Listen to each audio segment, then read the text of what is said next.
6:01 p.m. and I am opening the, goodness gracious, February 20th, 2022 meeting of the Ad Hoc Bylaw Committee. As a reminder, we are on Zoom.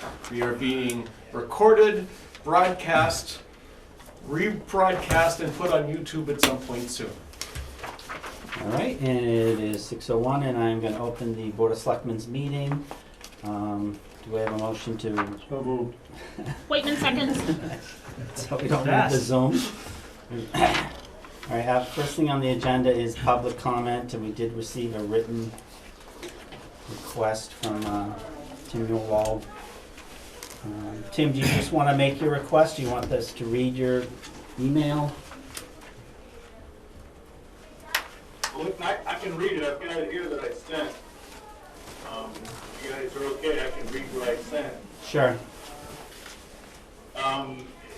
During Monday's public comment, I wanted to ask the select board, ask the select board to request a TA, and I used the word get start, and the appraisal process for the two parcels that are 61, chapter 61, and chapter 61 on 42 Ridge Road.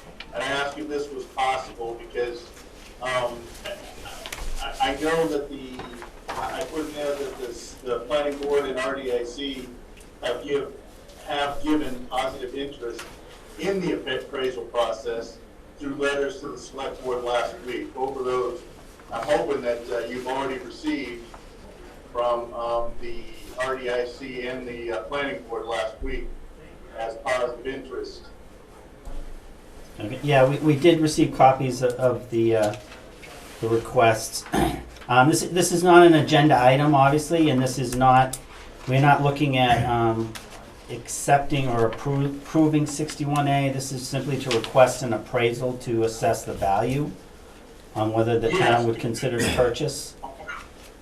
And the RDIC requested the appraisal be done. It's significantly different than if there was a sale or a price that came into the Board of Selectmen for the property. So it's a little bit of a different procedure. So the first portion of the procedure is to get the appraisal, and it has a 30-day limitation, which was one of my other questions that I don't know and I haven't heard, is that has the clock started on that 30-day process? Basically, do we have all the information, and has the con, of course the planning board was informed, I just don't know when we received the official request. And then there's always the DCR commissioner. I don't know if they've sent you any updates of their intent or anything that they want to do, because that was they're part of their procedure too. So there was really two questions. One was, is it possible to get the TA to get the process started? Because finding a qualified appraiser to get this done in an expeditious function is not easy, of course. And the second one is has 30 days clock started? That was my two questions. Okay. Do you want to just update us on the time frame?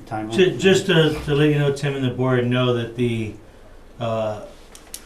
initial request came in February 9th. The appraisal would have to be completed by March 11th. It's 30 days from when we received it, so it's 30 days from March 9th. So you'd have to have it done by March 11th, Tim, but frankly, there's no budget for it right now, so I couldn't even attempt to take action until the board voted to transfer probably from reserve or something to give me money to even do it. And trying to get an appraiser to do it and complete it by March 11th, I think is probably near impossible.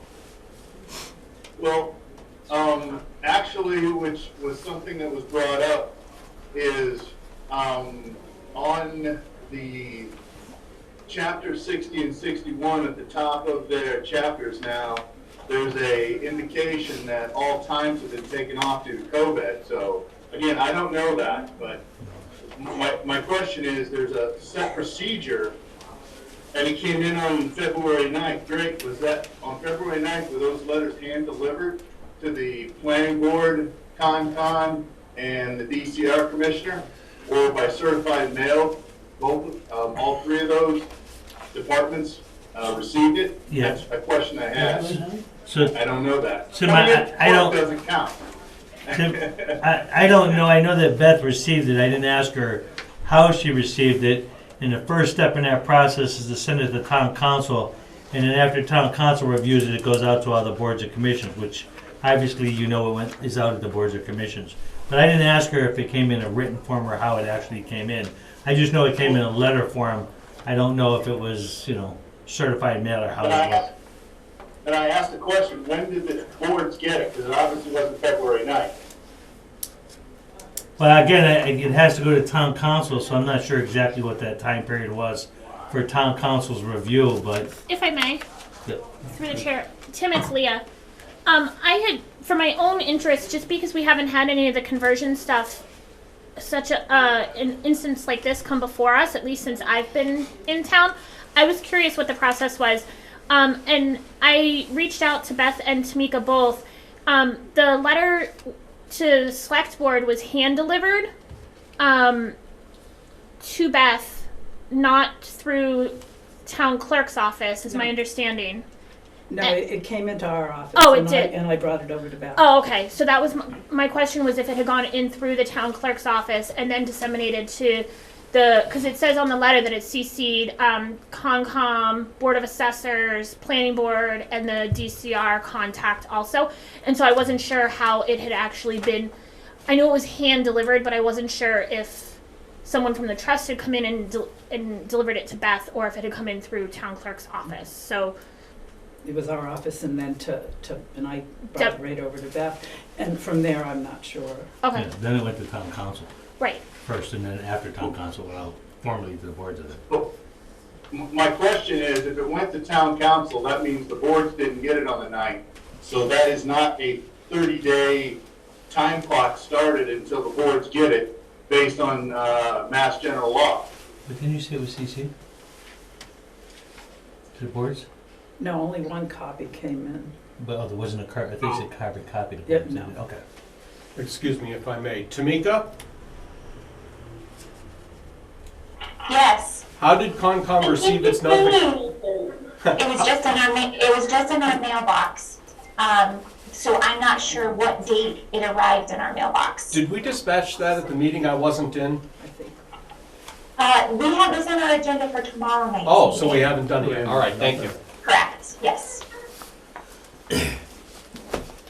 So therein lies my question of the 30 days. And then secondly, I'm not asking for money. I'm asking to have everything lined up so that if it is decided next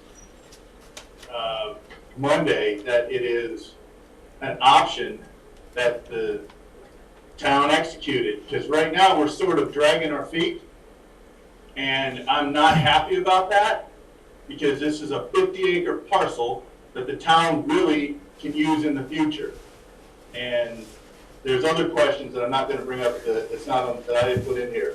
That will be discussed on Right, March. we can't get too deep into the subject. I guess the main request is for an appraisal, Yeah. which I don't know that the board has to make a specific motion on it. I mean, that's We just, can request it. We can request an appraisal. But I don't have funds, where would I get the funds from? how much does an appraisal cost? I don't know, I mean, it depends upon the land and everything else, we'd have to contact the appraiser. Therein lies my question. If there's no process started, nobody knows about the price, nobody knows who to get, and we're just spinning our wheels. So why don't we take the effort and get that portion of it done so the select board can make a decision? What's the matter with our own assessors using their appraiser? That's not a formal They appraiser. won't you accept, need for probably this. won't accept it as a Yeah. sufficient. I mean, obviously, there's something wrong with the process, in the timeframes. I don't understand how anybody would get this done in that kind of a timeframe without being able to go through all the channels. And you've never done an appraisal with the town before? You'd have to hire an appraiser. Right. The appraisal, I think would be dependent upon, you'd have to send them maps and ask them what the cost of that appraisal is. So I would have no idea, because it's dependent upon the property you're doing, yeah. We could send them it, but again, we still need to know where the money's coming from. Well, I think we need to know what the ballpark cost would be to have an appraisal done. Are we talking $300 to $500? Are we talking $3,000? Are we talking $10,000? I mean, and then that can better inform I can find our. that out, I mean, for next Monday's meeting and find out what the cost of the appraisal is. I mean, as a board, I guess we can direct him to get a cost, and then, I mean, if the board is comfortable with it, Carol and I can meet with Ron based on the cost and look at it, and if it's at all feasible, pursue it. I think we have a problem here because we're working on a very narrow window as far as the time frame. Right. And and I'm not saying at all that I'm supporting buying it or not buying or anything else, but I am saying that I think this board has been committed to try to keep open spaces whenever possible, so I don't think we're ever considering anything, so I don't want to dismiss it, since we have absolutely no idea what the value of the property is going to be. And if two of our boards have already expressed an interest, I think we owe it to the boards to, I mean, I don't see why we have them reviewed if we're not going to pay any attention to what the boards are requesting. So is the board comfortable with that the town administrator will get a price on what the value of the cost of the appraisal will be?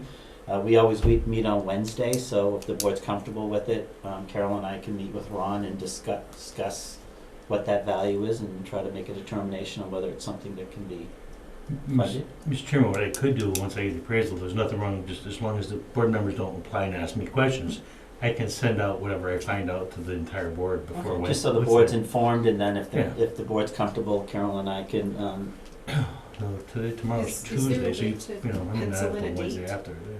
for what? For an appraisal, pencil in an Well, you get appraisal the- date? I it's know hard- we can do that, but Right, that if the appraisal comes in and they're booking, that we need it done by, if we want to move forward with the appraisal needs to be done and submitted back by March 11th, I believe. I think we have a couple days, but I think March 11th was the That's the date. date Beth gave me, was March 11th, the appraisal Right. has to be done. So, I mean, that would be something that we need to find out when we solicit prices for appraisals as well, that it could be completed in that time frame. Right.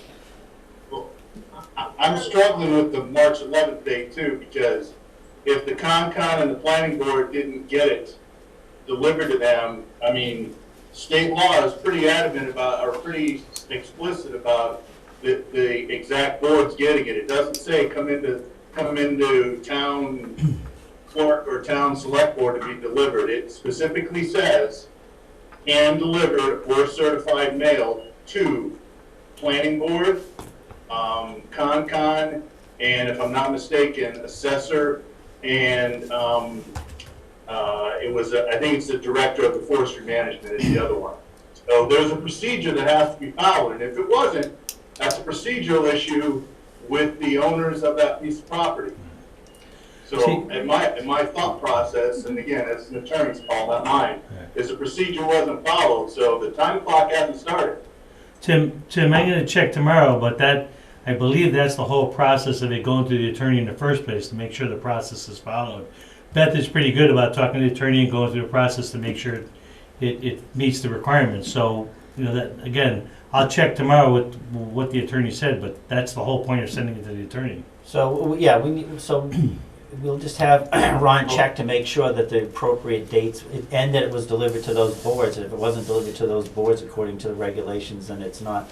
But Tim, we'll go on the March 11th for tonight to go forward and follow, and make sure procedures were followed. And I just want to make clear that this board is not saying we're purchasing the 61A property. This board is just supporting assessing and getting it a value to assess whether the town would make any action. Tim, just to let you know, I'm sorry, you done, Mr. Chairman? I was gonna say, Lyndon and Carol, if I'm not mistaken, I think both letters from the RDIC and the planning board, since I sit on both of them, it indicated to the select board that they just wanted you guys to, basically start the appraisal. They did not indicate that they wanted you to buy the property either. Correct. So both of those letters were in concurrence with what you're saying right now. And I did listen to the conversation, so I understand the intent of the committees. So, Tim, just to let you know, that's the attorney is who walks through Beth the process to get it done. So, I'll check, but that's the whole role of the attorney, is to review the timeline, to walk Beth through the process. But I think, But we'll check and make sure it's right. if I may. Ron, my issue is the attorney didn't tell Beth about the requirement after, if you've gotten the appraisal, about there needs to be a public hearing. and either the mayor or the select board has to send a letter of intent to the landowner, which is different than if you are converting it. I'm sorry, if you're pulling it out of 61A. So I never saw any letter from when I looked at the attorney, that mentioning it to the town. So again, my confidence in KP is not explicit with what was given to the town for what needs to be done with a conversion. So that's my. Yeah, and any correspondence I saw, I know that there was some back and forth with the town council and Beth in clarifying whether it was delivered, hand delivered or certified to her, but I did not see anything that discussed any of the other boards. So we do need to get clarification on that. We'll move forward on getting a price on the appraisal and then make a decision at that point, so. Yeah, that was Great, just, I appreciate it. Thank you. that was just gonna be my ask, is to clarify that when the other boards, the Board of Assessors, Conservation, and Planning, and it says the Commission of DCR, but at least our 3 additional town boards received their hand-delivered certified copy, because I'm not sure with MGL if that requires the timeline to start when all of those boards and commissions receive it or not. So That's something we're gonna have to check with her MGL is and very go through explicit, with but her. I would ask specifically if those boards hadn't received their copies on February 9th, when the select board received ours, then does that reset the clock, or is the When's process? the clock starting with? Right. All right. Reception by who, right? So, and then again, I want to clarify, the only discussion, because it was not on the agenda, is whether per the request of Tim, that we look at the appraisal. Yep. So no other decisions have been made, so. All right? The only other thing was the time clock. That was the only 2 questions I Right, had. we just got to clarify that when dates are due, but. All right, do we have any other open comments or public comment? Are we good? All right, thank you, Peter. Sorry about that. That's all right. Ladies and gentlemen, good evening. I'm Peter Crane, Chair of the Ad Hoc Bylaw Committee.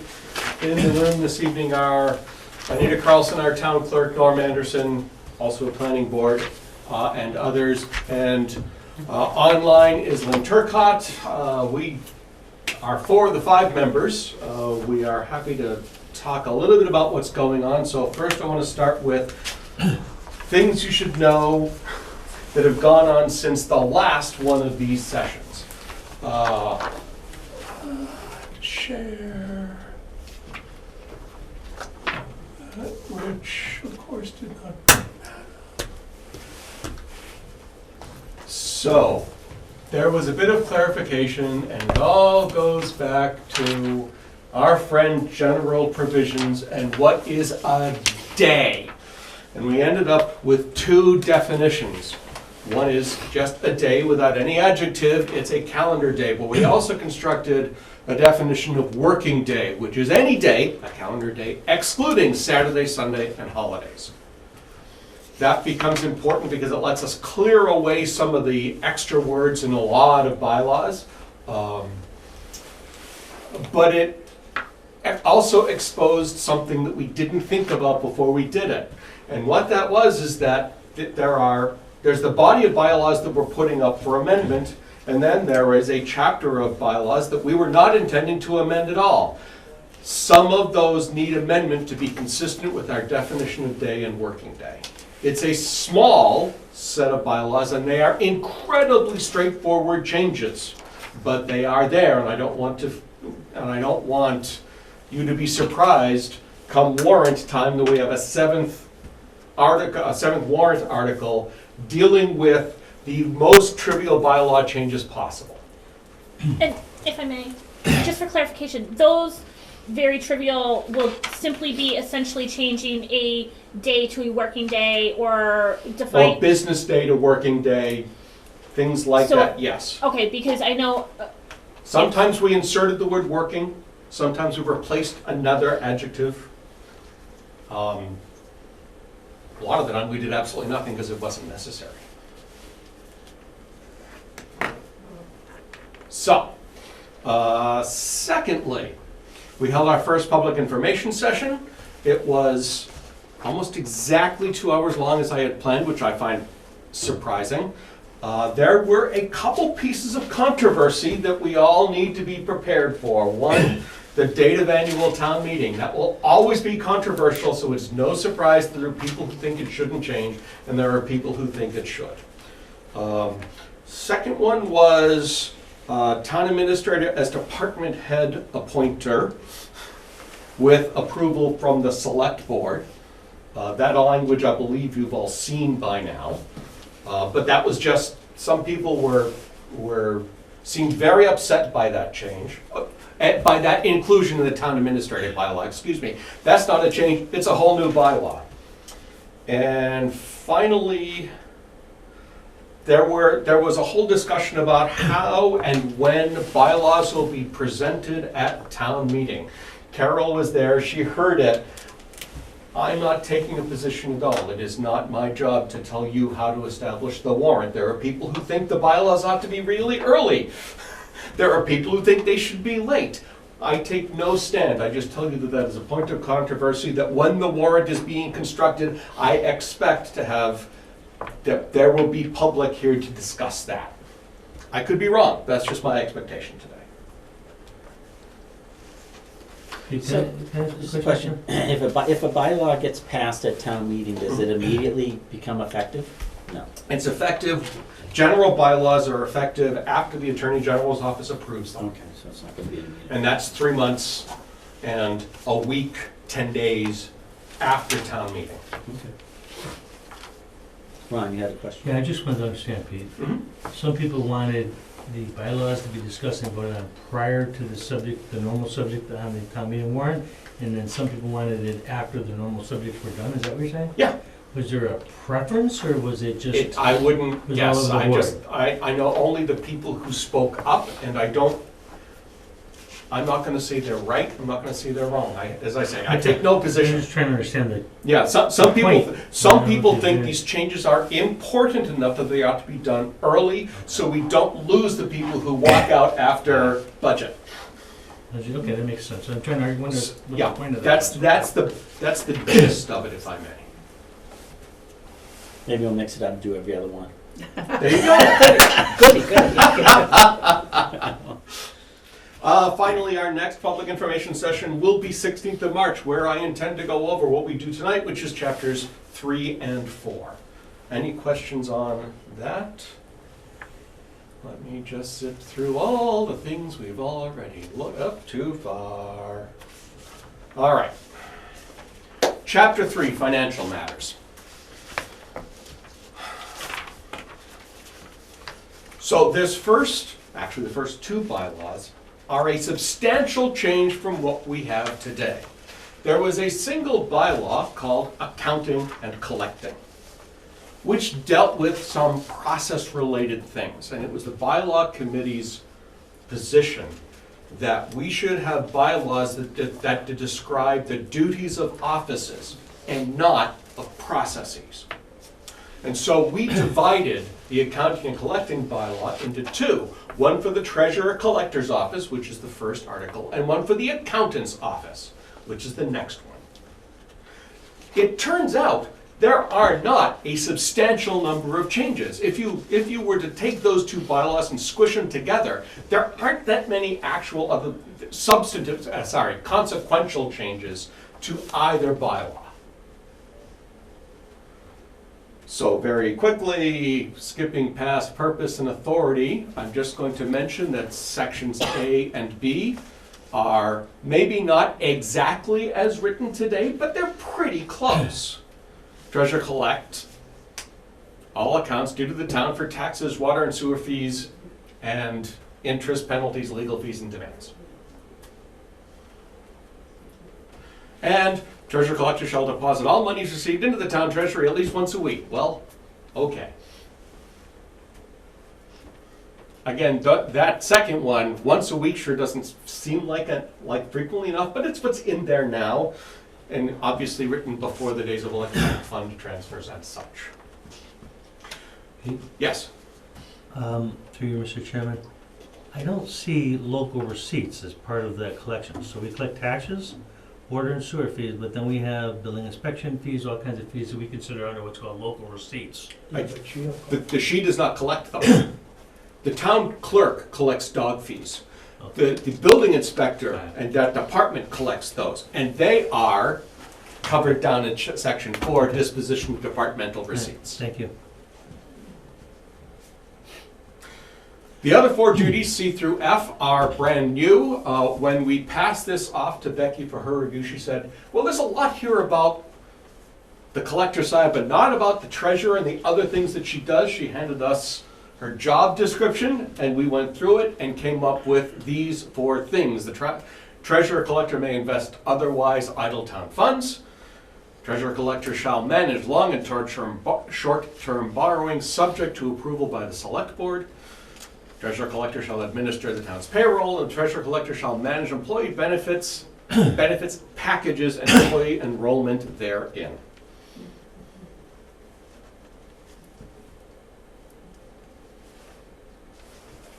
Questions about any of the duties? Becky has seen this and agrees, Yes. like thinking not just currently what she does, but kind of the role of treasurer collector as an entire entity is. It's, I cannot tell you how forward-looking she was in her review. All I can say is these are the things that we agreed on for this edition. It could easily be that someday in the future, somebody who's not the treasurer collector will administer the town's payroll. Okay, we need to do some work. Okay. By that time, it'll be under charter anyway, I expect. Carol, did you have a question? Yeah, the employee benefit package and employee enrollment therein. Mhm. Does that typically sit in this, or is that an HR function that she has? Matt? Please. In small towns, it generally exists in the treasurer collector's office. Even in some larger communities, it still stays within the treasurer collector's. But there, if you were talking about a whoosh or something, bigger, it would not. But I'd say middle-sized and small towns, it generally fits there, yes. So generically, I would think that if this were a corporate structure, it would live completely under HR, but Right. we don't really have an HR department. And again, these are the duties that have grown up over time, sort of organically in the town.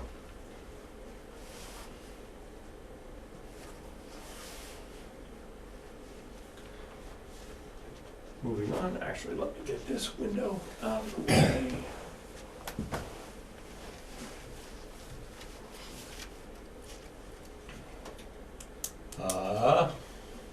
Go back up here. So the next section, oh, do I hate being in this bylaw, basically says everybody turns all the money they collect on behalf of the town to the treasurer collector. Now, the reason I don't like it in this bylaw is it's not a duty of the treasurer collector. But it is related to her, and honestly, we couldn't think of a better place for it to go. Can you explain, to see if can you explain what your disconnect is here, so that maybe we can, does it sit This- under her and maybe somebody else has the actual duty, so should you say that she oversees? She can't oversee it. She is only given money by each of the town departments to collect monies. And she can't know a priori that money has come in and needs to be turned over. She can't oversee it very much. All she can do is to receive it. The duty is with every other town official, whether it's Concom, we talked about town clerk, we've mentioned building, DPW, all of them who collect monies have to go somewhere. This is a duty on each of those departments, each of those chairs, which is why I'm not thrilled with it being here. That's just a philosophy. But there isn't a better place to put it. But I think it's also important that the treasurer collector, I think, inherently understands that they are the receiver of the funds, but I think that to have it explicitly said that they are the receiver of the funds, and it's not coming in through the select board, town administrator, admin, like some other kind of collector that then once a week hands everything to the treasurer collector. I think that it's important to have it explicit that it's a direct connection. Right. So, I mean, this is, the duty to turn over is each department official. It is the duty of the treasurer collector to collect them, to receive them, and based upon everything above, to deposit them.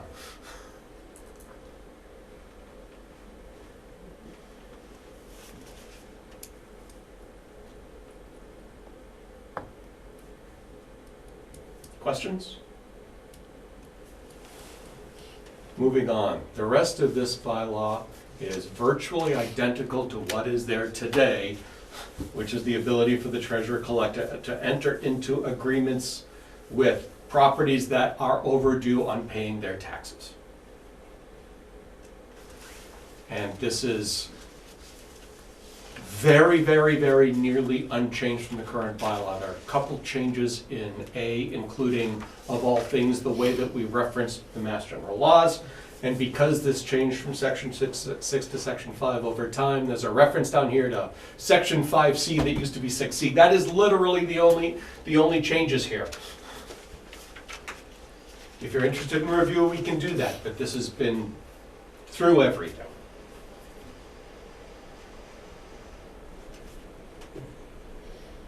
All right. That's the first one. Now, for the accountant. This is, Norm, please correct me, or Anita, correct me if I'm wrong. This is virtually identical again to what is in the accountant sections of the current accounting and collecting bylaw.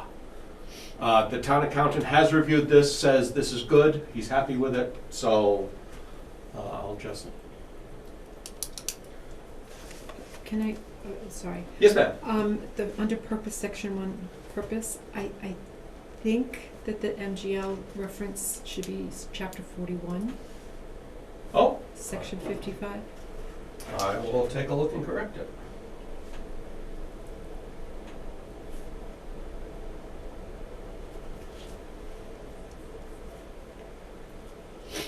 Thank you.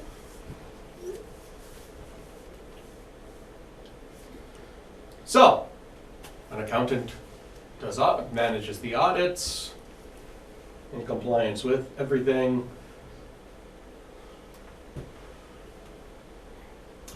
Everybody has to send, excuse me, has to send the bills to the accountant. Is there's wiggle room in that date? This seems really close to the end of June to do all that work. It is what's in the bylaw today. If we want something else, that's okay. We can certainly modify it. I understand.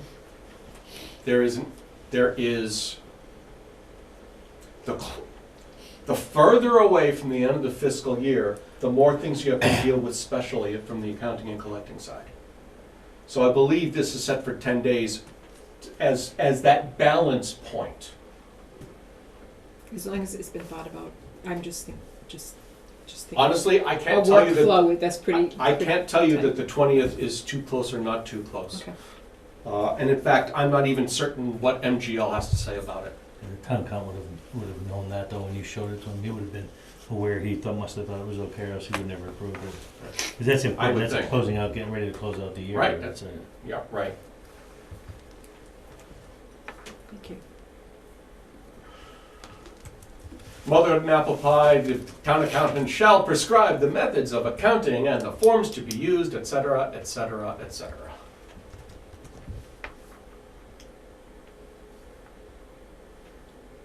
And that's it for the accountant. Questions or comments?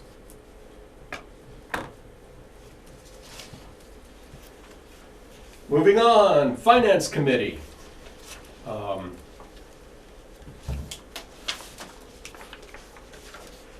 I will say up front, there have been a great many changes to this bylaw, but many of them are not consequential to the effect of the bylaw.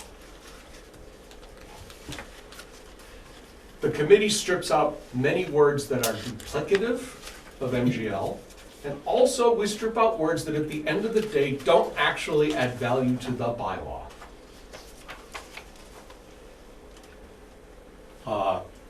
If you were to compare the two, you would see that they look nothing alike. but I'm very sure that they are, at the end of the day, very similar in effect to what they had before. There are a couple things, we'll talk about those as we move forward.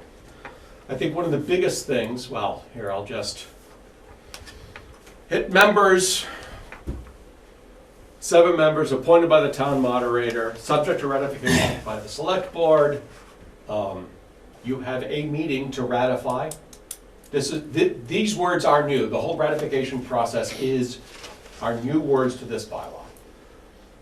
And I'm not thrilled that a duty of the select board is put in the FinCom bylaw, but that's sort of the best place. Again, you gotta weigh goodness and badness. So you have a meeting following town meeting to ratify or not the moderator's appointments. And if we don't have a meeting, then they're just automatically ratified? No, you always have a meeting. You have a meeting within 2 weeks. That is a given. It's not we're not saying a meeting held just after town meeting No, ends. but it's if we don't hold a vote, it's still considered, no Yes. vote is a ratification. Correct.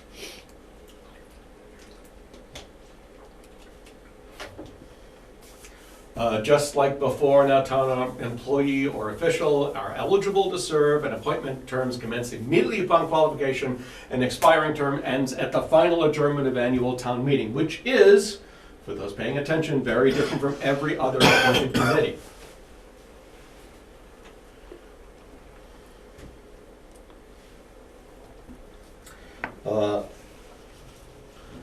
This committee has the power to fill vacancies, all by itself, without any oversight by anybody, not by the town moderator, not by the select board. That's the way it's always been. It's the way it is. Again, we've added words here, but it's a vacancy is filled by simple majority vote. They expire at the end of the next annual town meeting, not when the replaced person's term would have ended. So that's a vacancy. So any vacancy that comes up at next annual town meeting, the moderator has to fill a seat. And again, we explicitly state need not be ratified by the select board. Notice we say need not. We did not say shall not, cannot, may not. If the select board chooses to take up a ratification, that is up to you, but if you don't ratify, it is meaningless. Sorry, if I Yes. may. On the contrary, if the select board had an issue with that, it doesn't matter, right? Because it's only ratified as an approval and not like Right. okay. And is there anything here saying that they must maintain a 7-member board if there's a vacancy due to? They are always a 7-member board, no matter how many members are present. How many members are appointed and seated, yes. So the for quorum is quorum, always it's- 4, 100% of the time. I was just curious, like if there was the need if there was a vacancy due to illness or whatever, ability to attend meetings or whatever, are they required to fill that? Or it definitely impacts their quorum, right? Like, I mean, not necessarily their quorum, but their... It impacts the number of people who sit at the table. It's interesting you bring that up because that is what happened last year. And to my knowledge, I do not know of any meeting where the finance committee took up filling the member who vacated his seat.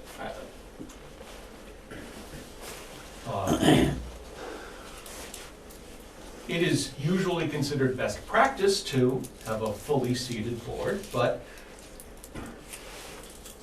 just like if, I love to pick on my own boards, at conservation, are we at 6? Right, because we have one empty seat. Yeah, we got an empty seat. We have one empty seat. And because there hasn't been interest. And if you can't find somebody to do it, you can't force them to appoint someone. Well, and to my point, I don't necessarily... and I'm thinking out loud here for discussion, I don't necessarily want to force them to fill a seat in the middle, say it's vacated in the middle of budget season. That's Right. a lot for someone to onboard and get caught up to speed, and it takes a whole lot of time then from the committee to kind of spend maybe rehashing stuff that has already been processed. Right. So I don't necessarily want to force it, but I didn't know if there was any language speaking to it. But I guess in the context, it's a year at most. And I would assume probably best practice, just kind of thinking, I don't want to speak on behalf of FinCom, but thinking process-wise, if the vacancy were to happen in the summer or early fall, then they might be more likely to want to fill it just because budget season hasn't started yet.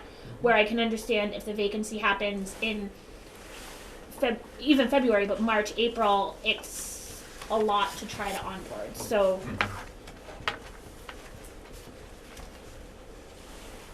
Pete, Yes. I'm a little confused because it seems to me kind of inconsistent here.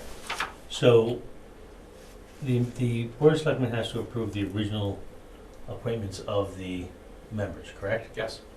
If one member leaves, they don't get to ratify that new member coming in, correct? Correct. But if quorum, if a number of members Which is leave, where we're going if next, underneath yeah. the quorum, all of a sudden they get to ratify again. Yep. I don't understand that. Why they don't ratify one, but if 4 leave and it gets to be a lack of a quorum, then they gotta ratify all of them. It seems to be a little inconsistent to me. Actually, it all depends upon your perspective. So, why does the select board ratify them at town meeting? It's because it's all up to one person's appointment, which is the moderator.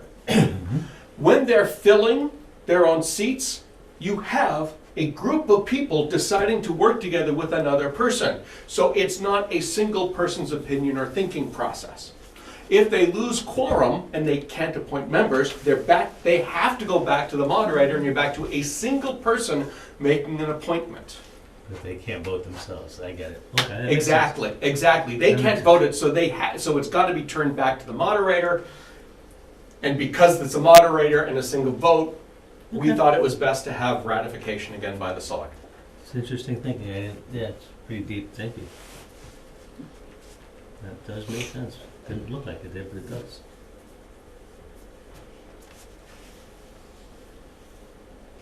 I will briefly mention the footnote. This includes vacancies created by the process for Chapter 1, Article 2, Section 3A9. That is removal of a member.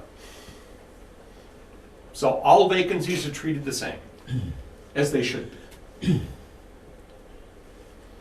So as we were just saying, if the committee doesn't have quorum, there needs to be a way to refill the seats.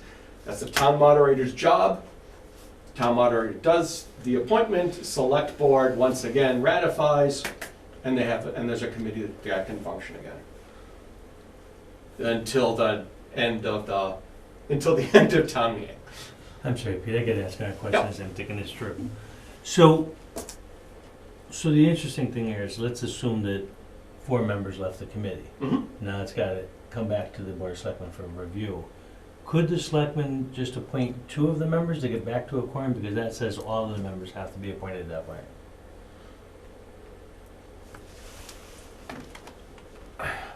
No, because when we lose a quorum, the moderator Yeah, has it to says be that. involved. Right, so Sometimes the they mo- appoint members to fill the vacant committee seats.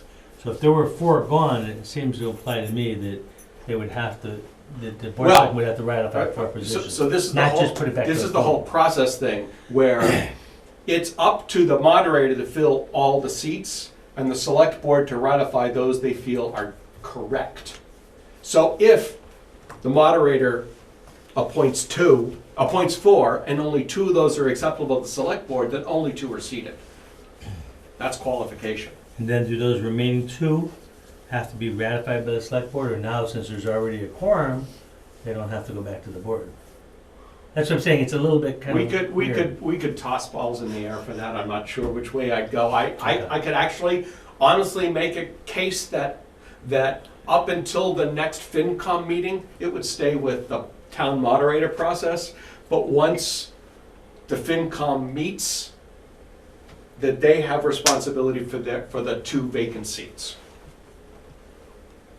Okay. I mean, the board would have ratified the sitting members anyway at that point and have confidence that they fill those other 2 vacancies, I Right. would assume, so. I think it, And that's an awful lot to happen in 1 year, and I'm not gonna worry about it. yeah, I know, either, but I just, If that's not a rare event, I don't want to think very much about it. It's hard enough to get people to serve, I don't know. well, that's actually why I thought of it, Lynn, is Yeah. because what if the board of selectmen can't do all 4 that night, and they can only get 2? Right, Then you wanna get it ratified, done, and then I think the rest are out of your hands, I think he's right. ready to As go. long as they back. have enough for a So as long quorum as you don't have to to do all of them proceed. that night, I think Right. that's fine. Right.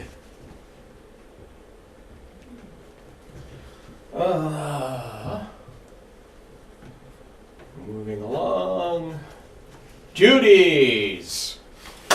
So if you look at the current bylaw, the duties look very, very long, but there are a lot of words there that really are either highly process-driven. Shall add a column to which denotes certain forms and formats. No, the how is ripped out of this.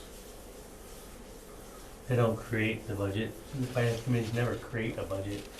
They review it and make recommendations, but this says Well, that they're gonna work with the town administrative department to create the budget, what does that mean? it depends on on when you consider the budget created. The town administrator makes the first pass, and then the the finance committee meets with everybody. Because if we skip ahead a couple to see, the committee shall submit the budget at the annual town meeting. The budget is the one, more than likely, that they approve. So I'm going to suggest that it is not created until FinCom has approved a That budget. implies something completely different though, that says that they're working on developing the original budget and they don't. No finance committee develops the original budgets. They used to here, I'm but, just saying which they is a say- whole nother yeah. thing. That's a problem, that could cause all kinds of complications. Because usually what happens is the town administrator develops a budget, brings it to the board of selectmen. They could choose to ratify it or not ratify it. Then, once it's submitted to the finance committee, it's their budget. They can do whatever they want with it, they can recommend changes any way they want, but they don't, I've never seen finance committees actually create the budget, because then who's in charge of creating the budget? Well, That becomes, it in fact is a cooperation of the town administrator, department heads, committee chairs, and the finance committee. That's who creates the budget. It is a large team, and sure, some of those team members have more to say about the budget than others. I've always seen it where they recommend or don't recommend items, and they can change the amounts and stuff, but I've never seen them where they actually create a budget, but that's up to the board, but I'm just saying, I've never seen it that way, but It's that's new there's language, a right? there's a problematic definition of what the creation of the budget means.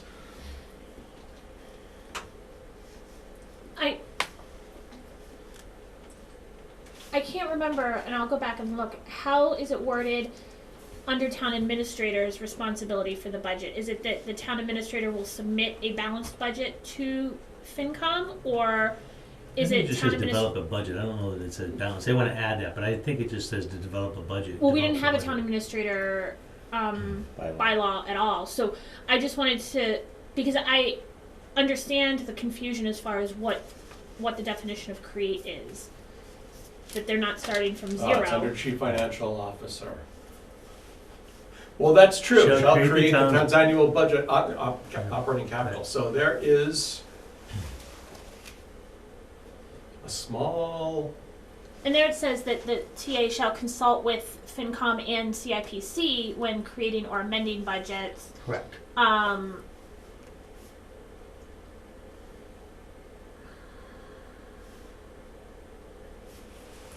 Well, the capital improvement committee, clearly the creating makes sense, because the capital improvement committee does create the capital improvement budget, and although I make recommendations to them, I don't generally create that, I give them options and they vote to, recommend the creation of the budget process. The finance committee doesn't do that. The finance committee basically reviews the budgets as recommended, make recommendations for or against. And generally what happens is, we end up, like, that's when we work together to decide if an amount should be changed or not changed, so that we're in agreement at town meeting. You know, that's the core of that working together relationship.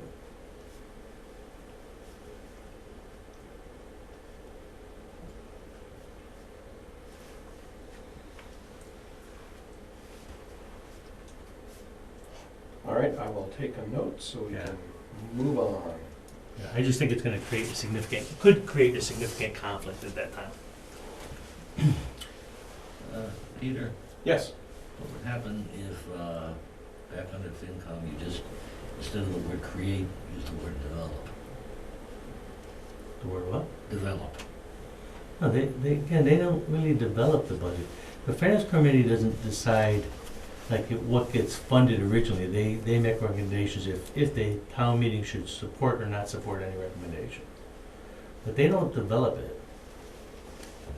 I Because think they don't work with the department, I mean, they're not in the process of developing it. They don't work with the department heads, work with the town administrator to develop it and come up with what they're. Well, they do meet with the Priorities. departments afterwards, What's that? and then, and they, Well, that's what the that's when you recommendation or make not changes, is at that time.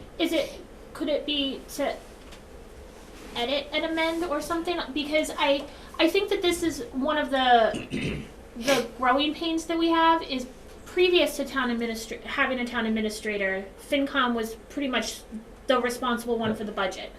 And so how can we capture in words that relationship that we hope the town administrator, department heads, FinCom, and to some extent I think CIPC, for sure, work together to ensure that the allocation is going where it best needs to go, if that makes sense. So I think even if we went back before we had a town administrator, and then I think Margaret was our first town administrator, right? She probably was working off a lot of similar what FinCom had developed before there was a town administrator. So it's always kind of been a level of existence that originally FinCom had done because that was the role of FinCom. But now I think it's changed more to we are expecting the town administrator to do essentially that first pass budget and then have the conversations with FinCom and FinCom with the department heads and everything. So I think that this is one of those growing pain areas, and I know I imagine that there's been a lot of discussion with FinCom around this piece also, and I don't have an answer. I'm just trying to think that I think this is one of those pieces that as we've had a town administrator, this is one of those functions that has kind of left a little bit of FinCom, but FinCom has had a significant role in, and how can we capture that best? All right, we'll take a note. Please note. add The word- FinCom. The word revised may, to revise and amend, may, Well, that's what it meant. Actually, And then I was the going to revised say- is the same. I'm actually going to suggest publish and amend, but Well, I mean, they finalize Leave it. it. I mean, they make the final. again, it's a really awful set of words, and by that I mean the different possible meanings you create. If I relate this to publishing a book, is the book created when the author hands it into the editor? No. I would maintain it is not. It's not created until the book is completely published, and that means all the editing is complete.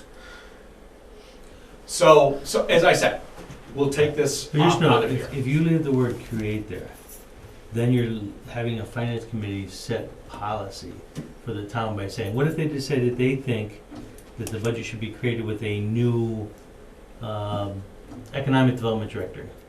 Is that their role now, is that policy? If that's the creation of the budget, they can make policy decisions that finance committees don't make.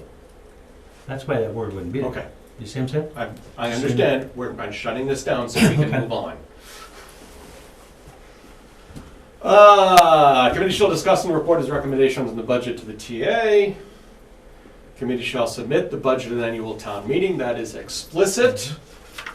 And to be very clear, what that means is that they make the motion. Which also means that if there are, as there have been in the past, disagreements among the various parties All that matters at this town meeting is the motion that is made. And they're making the motion. Committee shall discuss its recommendations on warrant articles received from the select board and report thereon to town meeting. So this is a reference back to the select board has to submit all articles on every warrant to FinCom. Committee shall report its doings with recommendations relative to financial matters and the conduct of town business in the annual town report. Not quite, but pretty close to identical to the current to the current duty. And a new one, the committee shall consider and may allow the transfer of monies from the reserve fund to a budgeted town account upon request from a town official. Is there a definition of town official? Yeah, very early. It's basically a Elected, department appointed, head, employee. committee chair, an employee.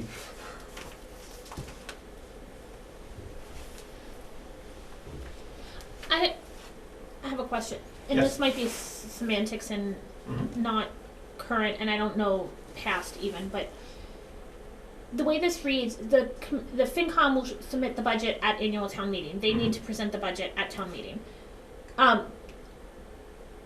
And I can't remember under select board, is select board responsible for adding the budget items to the warrant? Yes. So we could, a select board could say, we're not gonna place that in theory and then hinder FinCom from being able to present it. Is that true? Theoretically, yes, but if you do, you will not possibly have any budget for the town at all. So it is Right. so the only thing you're going to do is to cause bankruptcy and financial hardship to the town. It sure sounds like something no select board would ever want to do. Right.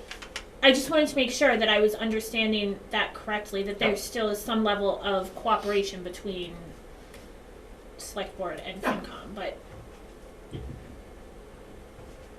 And in reality, the reality is more that the warrant articles come from the town administrator anyway.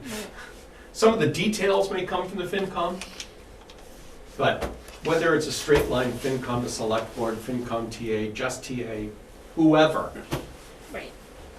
I was just thinking if there's, like, in the past we've had contentious school items and everything, you know what I mean, and it couldn't be resolved, and there were parts that were, you know what I mean, we can forgo, because that's probably another. Well, they Once don't in a- have to make a recommendation. If they didn't feel that they had the appropriate information to make a decision for or against, they could put no recommendation. No, but I'm talking about the select board not even placing the warrant article, the item on the warrant. But I think, again, that's like a, Well, you could choose to do anything except for the budget, not include articles. There may be articles that are non-budget related that you cannot place on a warrant. But the budget-related articles that fit to the balanced budget, I think you'd have to place. we can move on, sorry. It's okay. So another one of those sideways, the committees, the committee's given free access to everything. So it's the duty of all of the department heads, committee chairs, et cetera, to timely respond to any such request. Can I ask a question here, just out of curiosity? If that information is not available in the form that they want it, do you have to now develop the form that they want it in? Yes. So you have to, so if they say I want it in this format, that we have to provide whatever format they want to provide it, okay? Again, you have to go back to when this, which is very close to what's in the bylaw today, was originally written. It's the paper, it is how it looks so that they can do their work effectively.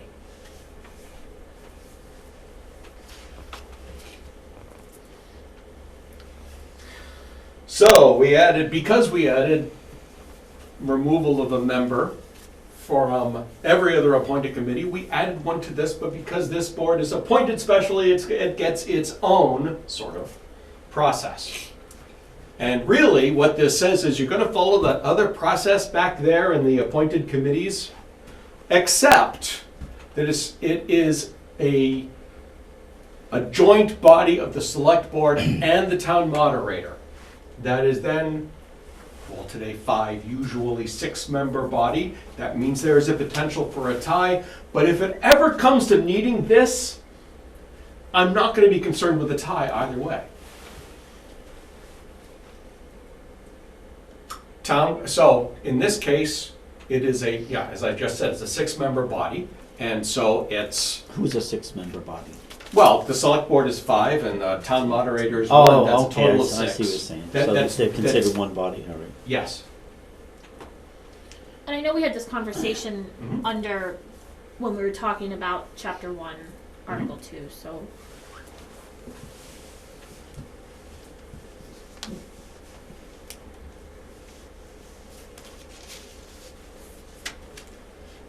So that's it for FinCom.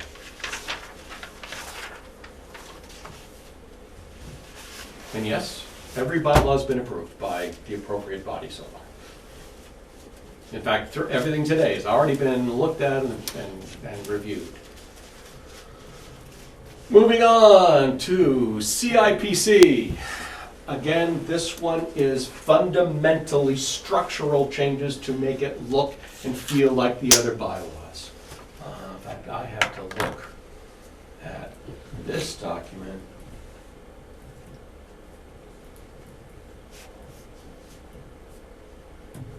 Right.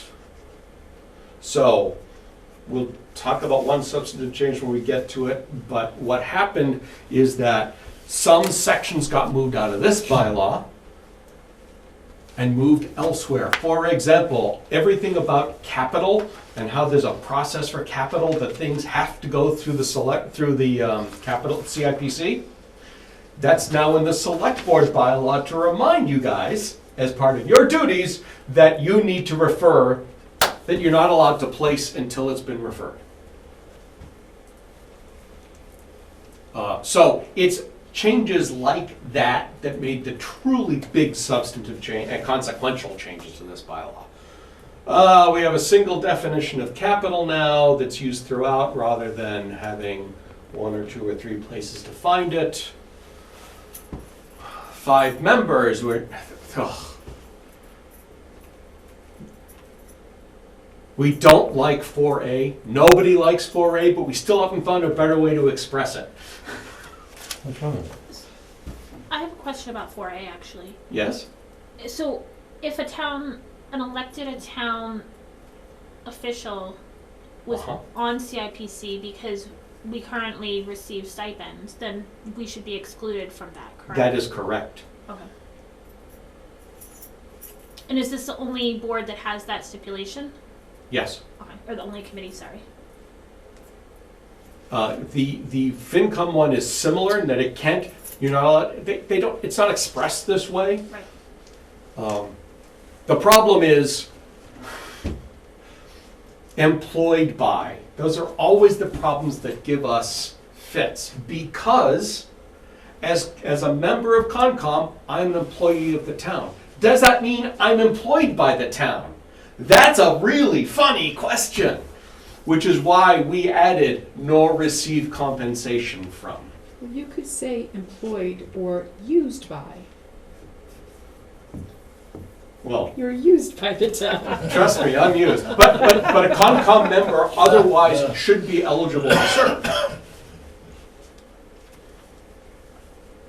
So as I say, we haven't found language really, really, really like this. Is as close as we've come after far too many meetings on it. We tried. Staggered 3-year terms and TA, accountant, and treasurer collector shall be ex officio committee members.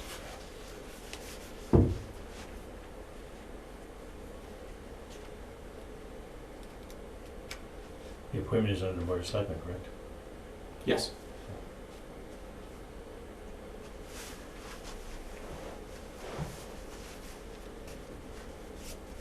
Duties. Oh, I need to change that. All right, so I have to step back to FinCom and the discussions I had with them.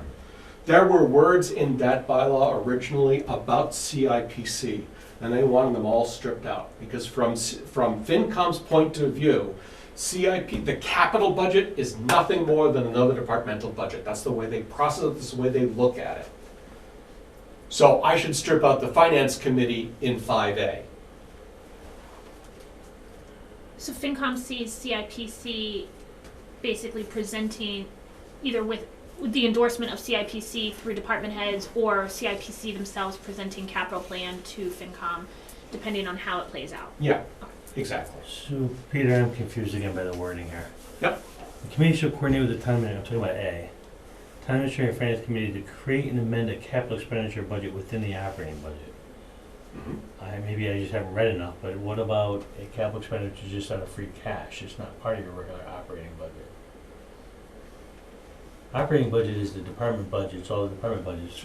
Capital improvements are usually not through the operating budget, but a lot of them are, I mean, if it's in the capital budget, it's probably small in the operating budget, but if it's not in the operating budget, it's financed through other methods. It could be borrowing, it could be, But borrowing comes out of the cash, general fund free budget, and cash. so that is. well, general fund an budget is different expenditure. than the operating budget.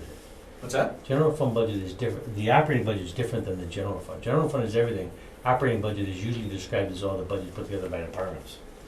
Is that old language or is that something new? If you look at it, it reads a lot like the FinCom and a lot like Yeah. the TA. Yeah, capital expenditure budget is not usually within the operating budget. You notice on the warrant, a lot of times our capital budget is the utilization of free cash.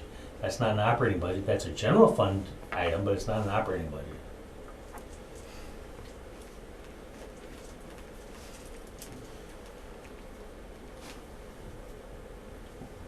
All right, we'll look at that.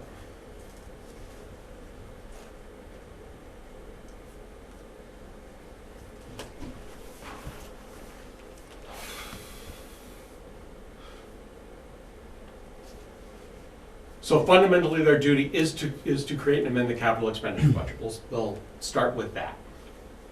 Committee shall specify a date by which all town officials and regional school committees shall submit information concerning all anticipated capital expenditures. This, sorry, Yeah. this is a process thing, but it says nowhere how that date is then communicated. Because I think in the past it's just kind of been, department heads might know, if, especially if they have a plan or know that they have capital, they know they need to go to CIPC. Mhm. But the schools, because they're regional and don't operate solely within our town, may not know that. So I'm wondering if, and again, I understand it's a process thing and we don't want a bylaw process thing. Right. That would be a policy that CIPC would create for that communication. So I can only tell you this, Leah. The committee asked me to send a letter out to the department heads to make sure all their capital requests are in now so they could get ready for a plan for town meeting. So it's well before the time town meeting is because they want to get ready for that, but I don't know of any date. I guess the capital improvement could set a date by which all capital requests have to come to be in for town meeting. But that generally is just, they work with the department heads to make sure. Department heads usually have to turn in their, when we present, when I do the budgets with department heads, that's when I ask them to get the capital at the beginning of the budget process. That's when it goes to the capital improvement committee, so it's months ahead of town meeting. And I understand that probably with our town, within the town, our department heads understand the process because we've been working towards that. My bigger concern is the regional schools don't necessarily operate within our town, and every town could potentially have a different process for that. And so did you, as town administrator, reach out to specifically to the regional districts and ask specifically for capital improvements for the upcoming year? So that's, For it's our actually a CIPC. very, very good point, because I'm not sure, from talking to the capital improvement committee, they ever had a capital plan from the school district, period. So now I got the school committee to actually present them a capital budget, so they do now for the first time have a full capital budget from the school committee. But in the past, I think you're correct, they weren't submitted to the capital improvement committee. And I guess they haven't been doing many capital improvements, but now because we're looking at a bigger bond package, they knew to put things in. But you're correct, I don't know, I guess I'd have to talk to the capital improvement committee about how they want to work it out in the school system to make sure that their requests come in and are updated. But they do now have a 5-year current capital plan from the school committee. So maybe, to Peter's point, that's a policy thing that CIPC would have to develop, just as far as people that, who all needs to be on the contact list, Mhm. essentially, right? And the Right. timelines for that, because, Now, I will say, regional school committees are new words to this bylaw. Because it was only departments that were considered and effectively only departments that were considered in the current bylaw.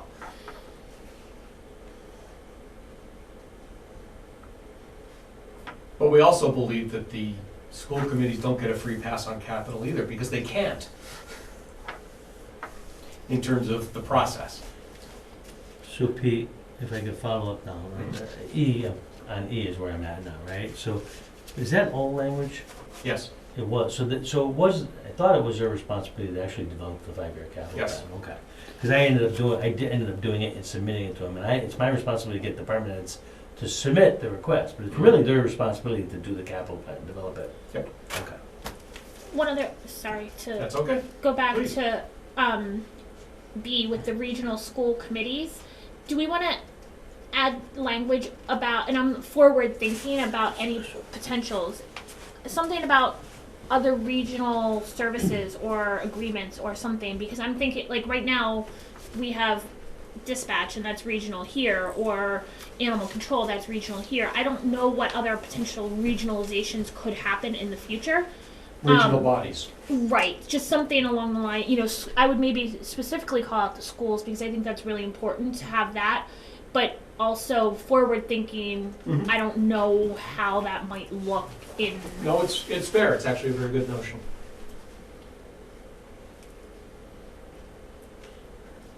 Anything else on B? C, mother and apple pie for CIPC. I believe this is straight out of the current bylaw. Consider relative need, impact, timing, cost, et cetera, et cetera. D is the analog to the FinCom one, but for capital.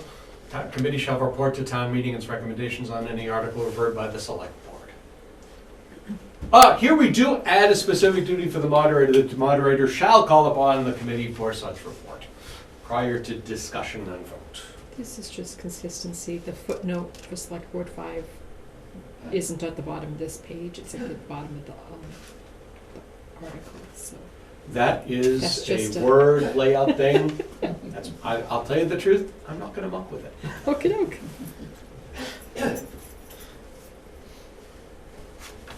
But now I have to take a note. If we add Well, enough you know. words.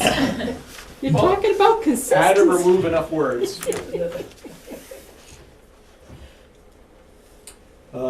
We just already talked about the capital plan. I'm sorry, Pete, could Yep. you go back for a minute? I'm just thinking a solution to number 1 might be just simply to end that A, just to end it after the word budget, put a period in, so they create an amended capital expenditure budget, and they don't have to use the words Sure. operating budget at all. That way it opens up to anything, okay? That's your simple solution to that. Extraordinary circumstances. So, something bad happens. CIPC still needs to deal with its capital process. There is only one significant change here, and that is that F2, or the equivalent to that in the current bylaw, it's unanimous agreement, and it's been changed to 2/3 vote instead of unanimous. So it's still, one person is allowed to disagree, but one person doesn't derail the project.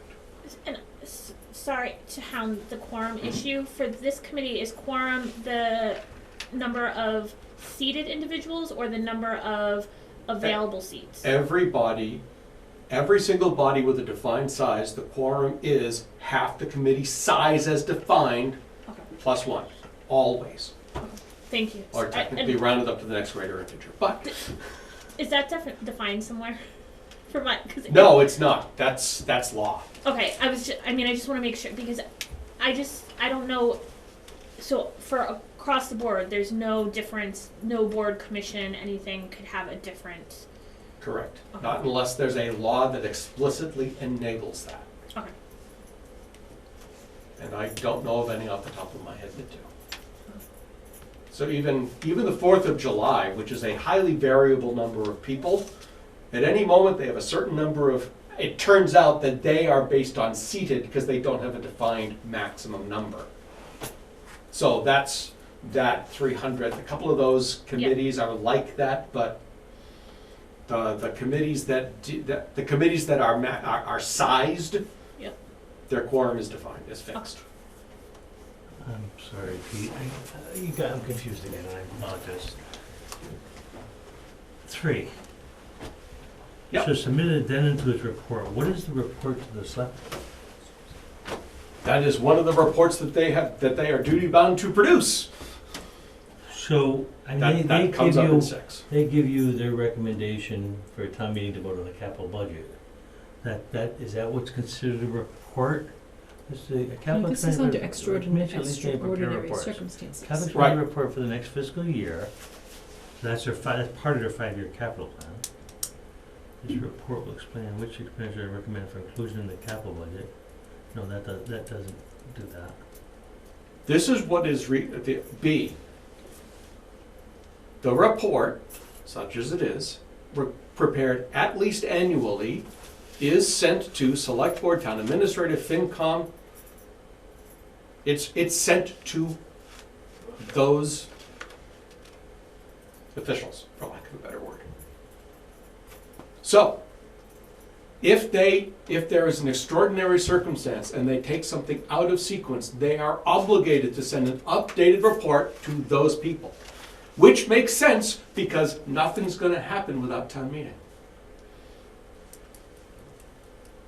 I don't know the difference between 1A and 2. Because 2 has the first year of the capital improvement budget in it, right? Yeah. So 2 is 5 years. A seems to say for the next fiscal year. Isn't that part of the 5-year capital plan, the first fiscal year? Capital expenditure for the next fiscal year. 1A is this year's budget. Expenditure recommended for inclusion in the capital budget. So capital expenditure budget for the next fiscal year. 1 Okay, is so one budget, is the budget, 2 the other is one the is plan. Capital expenditure budget for the next fiscal year is explained and recommended for inclusion. Capital expenditure recommended for inclusion in the capital budget. Okay. Alright, yep. Alright, 1's the budget and 2 is the actual plan. Right. So that 1A, the submission of that is for the town meeting, so it has to be Yes. done before the warrant closes, right? Yes.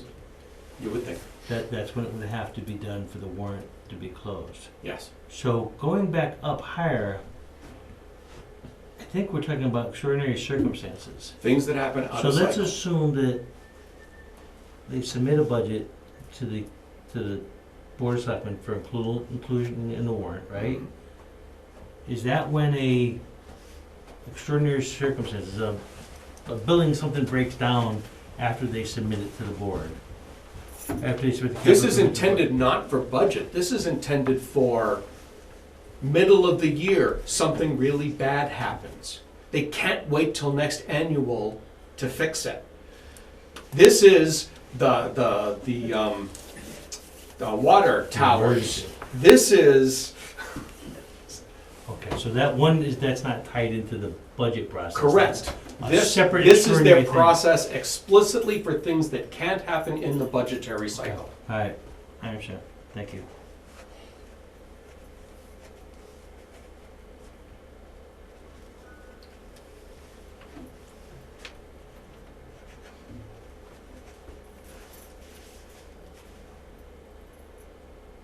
Okay, and that's it. There's a lot of words about this, but a lot of words about things that didn't change. Uh-oh, Leah's looking and reading and thinking, I can see it. It's all right. Alright, 'cause you gotta think a lot of different steps. Well, for this part A for the reports, I see where it goes. That was going to be my question, was because in the top we talk about, you had said that you needed to wordsmith that piece about FinCom and everything, Yeah. and so at some point there needs to be that. I would assume that piece that FinCom needs to at least know what CIPC is thinking, but I think some of it is coming through the department heads if it's approval through CIPC or CIPC is making bigger recommendations. As And Leah, though, I opposed. think, isn't it, if I'm thinking about the process correctly, again, I'm thinking off the top of my head, so I apologize, but the first time that FinCon sees the capital budget is when you guys, after you guys place it. Right, so the capital budget, the capital committee comes out with a budget for the town meeting, they give it to you to place, and then FinCom recommends on it. I don't think FinCom sees it before you guys place it, right?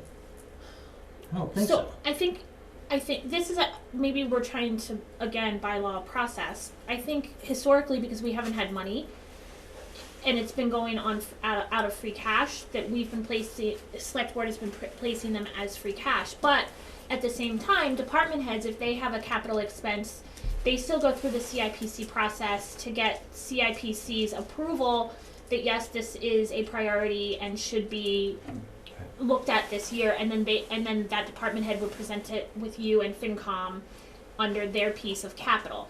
But as far as like a holistic townwide capital plan, that would be a question I think for FinCom, because I think historically we haven't had any, it's been bits and pieces here and there, a debt exclusion to fund a ambulance or something, and not a package kind of. So I'm not sure, but I think that FinCom should have some look at a capital budget, whether there's funds there or not. I'm not sure. They do, but the process says the capital improvement request comes to the department engineer, whatever, goes to the capital improvement committee. Then they recommend the budget, they bring it to you for placement, you guys get a chance to look at it and decide if you want to place it or not. And then FinCom gets the final review of it to recommend it for town meeting. So I think the process is okay. It's just FinCom does come more at the end of the process is where they come in. But I think it works. I'm just thinking if we're looking at, and if CIPC is if the hope of CIPC is to continue to look at the departmental specific needs, but also the broader town specific needs, pavement management or a buildings a general buildings assessment or something, then maybe CIPC needs to meet with FinCom just to say, hey, this is where we are on these other things that aren't covered under the department specific requests. I don't know. Yeah. That's generally generally that would be between whoever the town administrator is and the capital improvement committee, because I'm the one who learns of funds being available before FinCom does. So that's usually worked out from town administrator to capital improvement, because FinCom wouldn't know the numbers yet. They haven't gotten all the information at that point. So I think it's okay the way it is. If that's my thought anyway. Anything else on CIPC?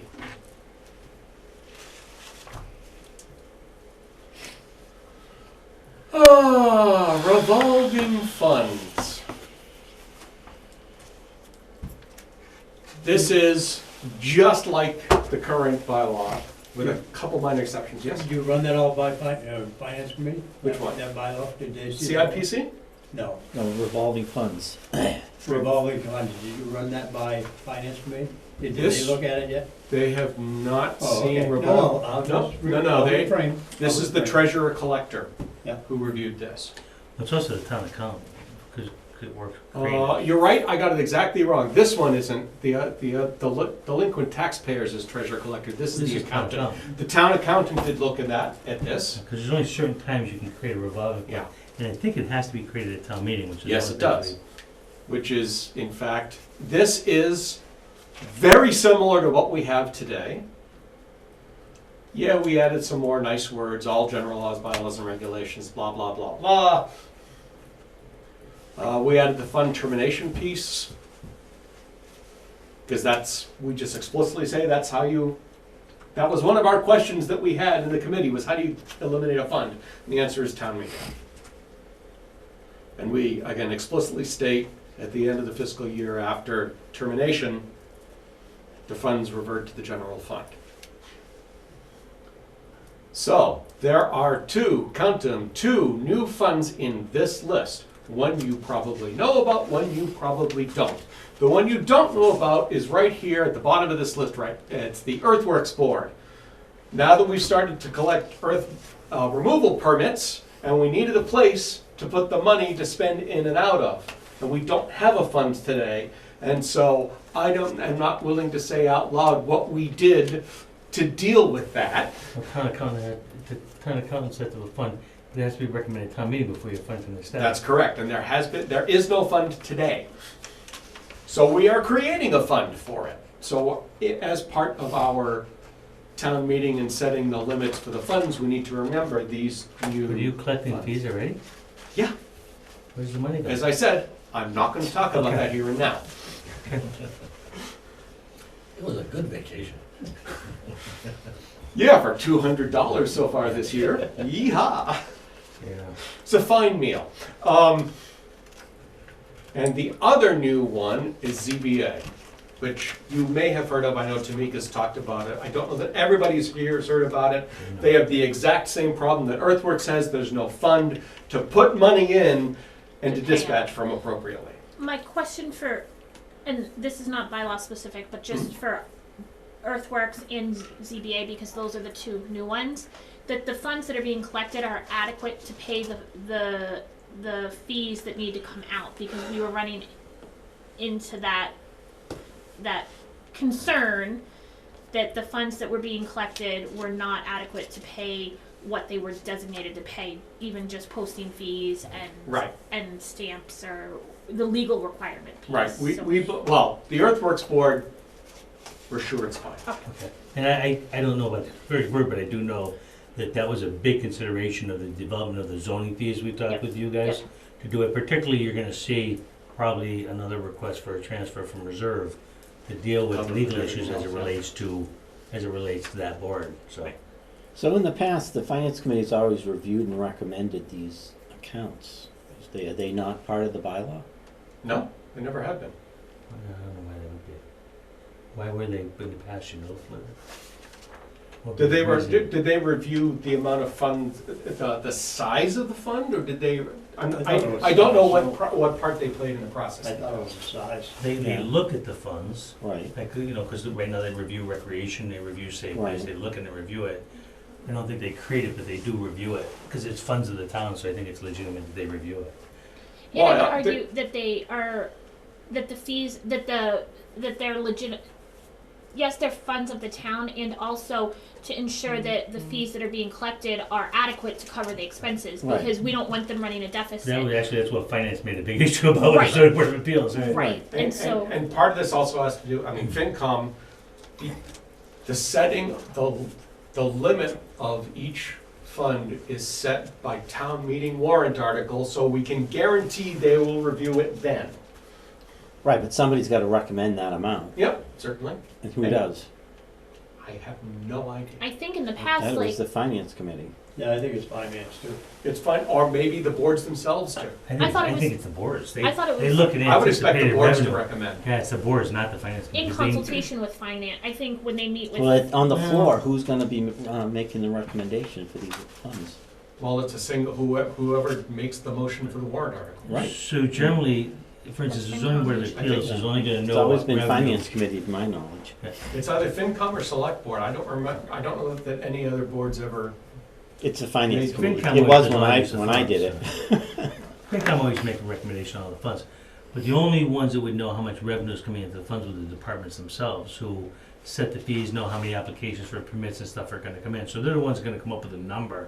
But then FinCom does the recommendation, because any financial matters of the town, FinCom does the recommendation. Right, and that's all consulted with them, so like Yeah. Leah mentions, to make sure that it's not gonna be in a deficit, so Yeah. I know, that's why I'm just wondering, because I know they're very involved in the process, so I wasn't sure where that falls in the bylaw.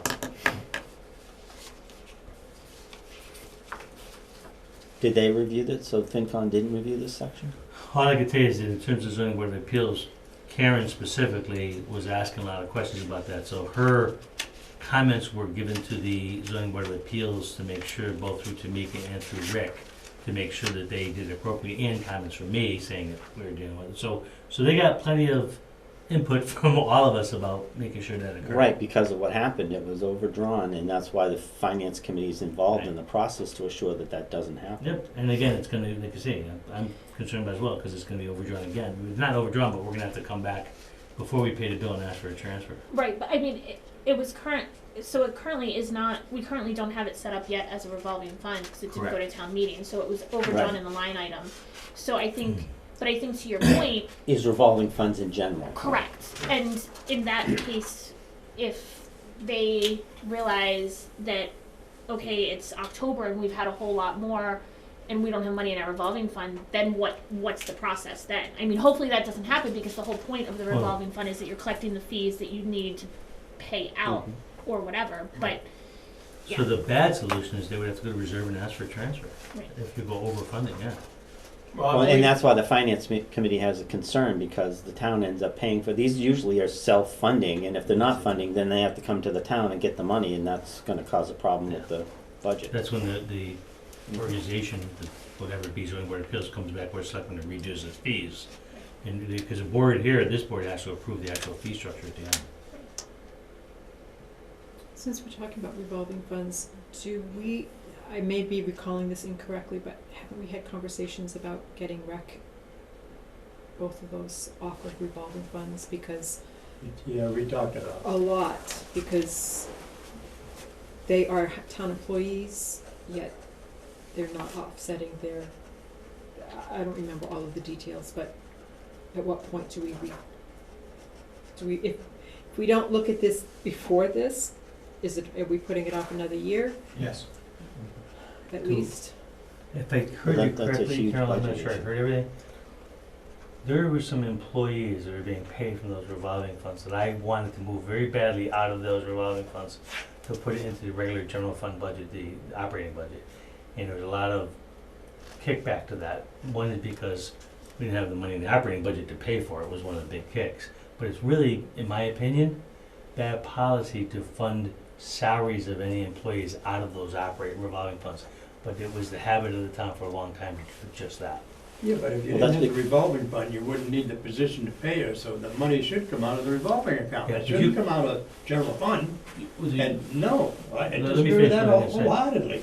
But what you do is, you take money from the revolving fund to pay those costs. It's just, all you do is, you put it in the Okay. expenditure Yep. fund, and then your revolving fund, transfer revenue from the revolving fund into the general fund to pay for it. But that way you show the expense so of you the gotta- departments. And Bunch that's of not paperwork. happening. It's just a transfer of funds. Now, as far as Town like does for it. the planner, does some of the planner's salary come out of the revolving fund? That's correct. So it's not just rec, it's all of these There's a involve. variety of them that we're doing, Right, yeah. all of these involve employment. Tamika in a Right. number of cases. So coming out like of basically, then we should eliminate them all from any employees and put them all on. Those revolving funds? Tamika comes out of the planning board, for planning board, she comes out of the planning board Right. fund. Yeah, the planning For board. So what I'm Concom, saying, she it's comes out of not its unique to Concom one, fund. all of them are paying There's salaries. a lot of that. Right. Right, right, So, right. And I would argue that a lot of these are positions that, I mean, this is another conversation. A lot of these are positions that the town of this size should have in their operating budget and make the commitment to the town as a community that these are, And that's And true, but Skip is right, that the money should be transferred, because the revolving fund is set up Right. to capture those costs. The revenues that come there should be transferred into the general fund operating budget to pay those expenses. He's right about that. And that's just a paperwork shuffle, that's something the accountant could do. But the reason you put it in the operating budget line item salary is so that you see the full salary of the town planner. Because the budget shows one salary, and then there's this other piece that nobody kind of sees in the revolving funds, and that's not good. So when I guess the short answer is that it's a very complex process that really needs to be thought out thoroughly. And once the budget is healthy, and you can afford to shift There these you go. people, but we've always had a fairly unhealthy That's budget correct. process going on, so it's very difficult to all of a sudden just shove a bunch of employees under the general budget and hope that you're gonna find ways to finance that. So that's been the concern. You're absolutely correct, and here was the conversation during last year's budget cycle, because I wanted to move the head of the recreation department and the safe place directors both to the general fund, right, and then just have the money that would otherwise be paid for go into as a revenue, right? The problem with that is all of a sudden it shows this big increase to the citizen town meeting for the recreation director, even though it's no increase at all. It's because they never saw it before.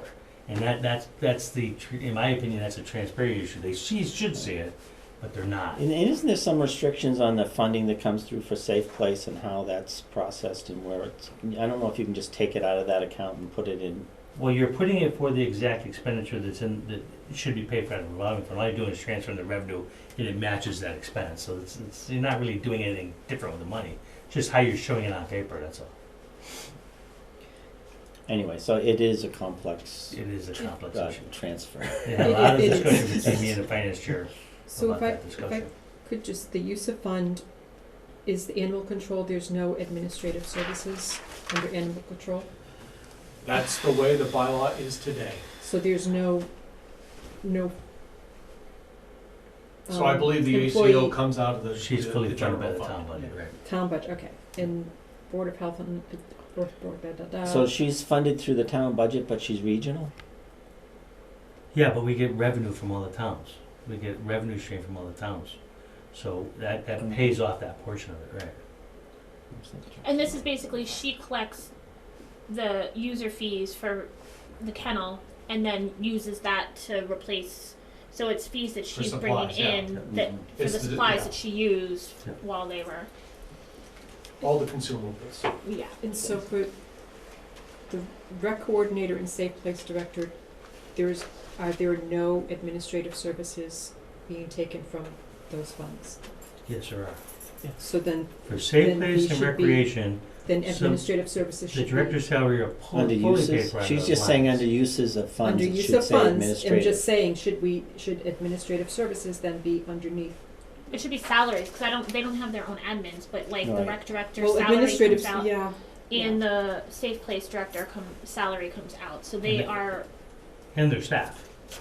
Their full Right, so staff salaries, yeah. is all under so there as well. salary, just- right. Generic salaries. Yeah, salaries in Lines. those lines that, Thank you. In both recreation, yeah. And I would argue planning, Well, it's too. almost everybody has, I think I that's why I guess that pulled was planning where the I conversation think we started. did get planning out of the revolving fund. I'm pretty I- sure we did.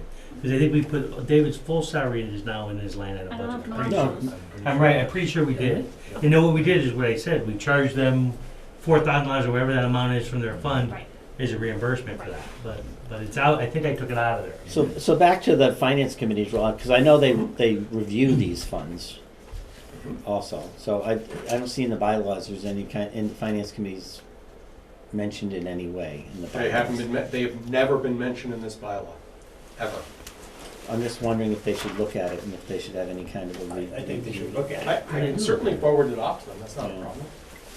Because I mean, they have been having oversight over it, so I'm not quite sure why there's never any, there's no comment as far as their involvement. Yeah, I think the revolving is just reviewing it and reviewing the money and how it's spent and stuff. So Because they are do fully responsible for review all it. the, yeah. funding. Although I don't, like they do safe place and they do recreation.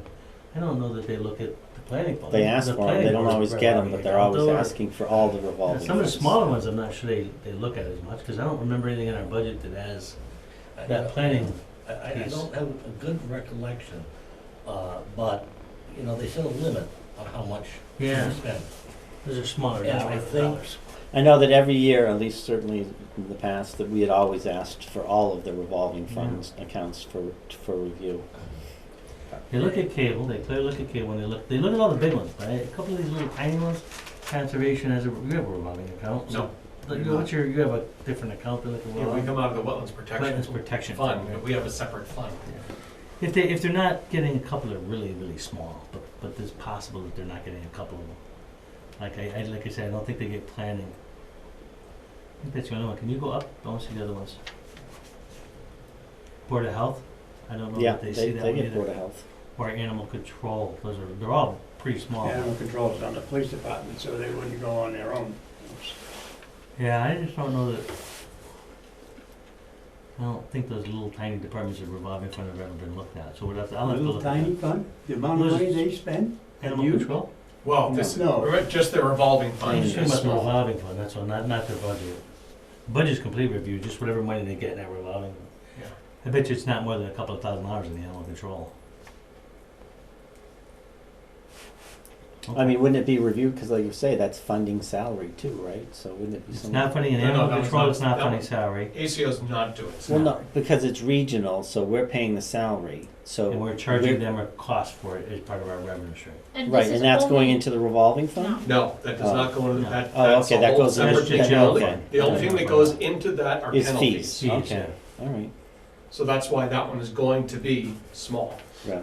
I mean, I think you could, on the flip side, what you could argue is the way, on the flip side of what we do is with ambulance fees, they go directly into the general fund and then it's paid out. So in theory, we could, if the budget were healthier, I would assume, you could say that these fees are going into the general fund and the departments are going to get the amount that, essentially close to the amount that they need that they're collecting from the fees to run the programs that they're doing. But I think that these were set up to ensure that their money was being spent, was available to be spent on the programs that were. And it's highly variable based upon the activities of each department. Right. This is the opposite argument of the ambulance, where they say their fees are much higher than what they're spending, so Right. that's bringing in more revenue. So then you get the flip side of them saying that they're not being compensated for the amount of income they're having or whatever.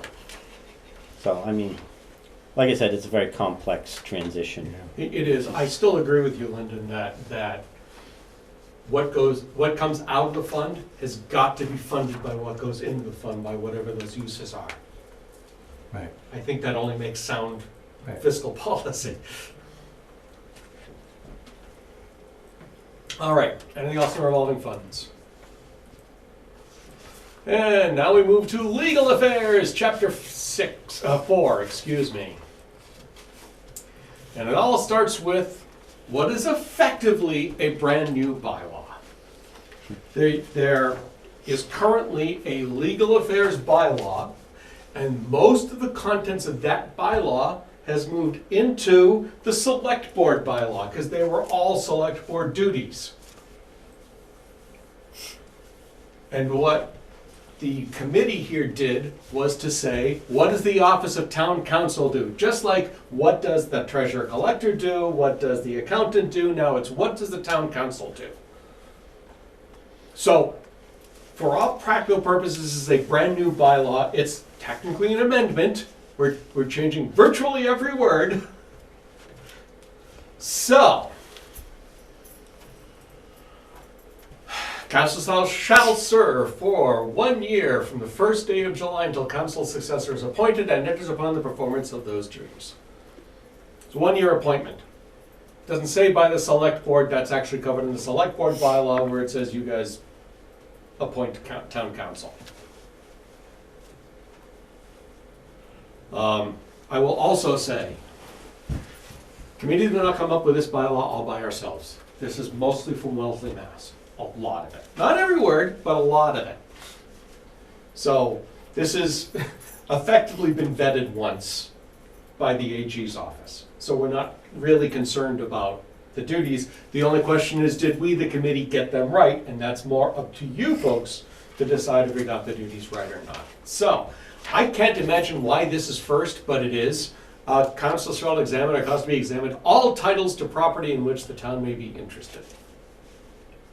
So, town council does property searches, does title searches. Okay, that's all that says. Council shall draw, supervise the drawing, or review all required deeds, obligations, contracts, bond, blah, blah, blah.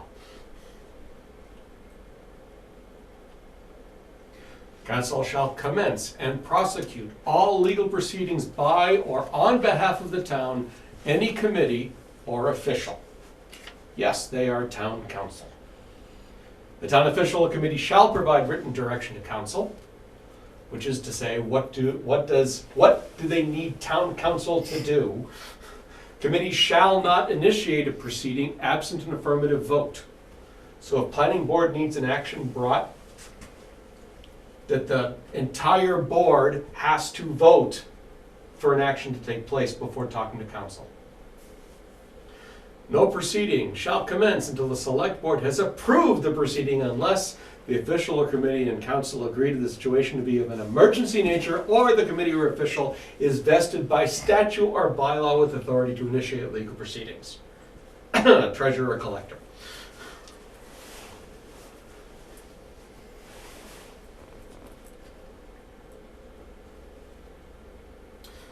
The inverse, town council shall defend all actions and suits brought against the town in any court or other tribunal in this Commonwealth or elsewhere.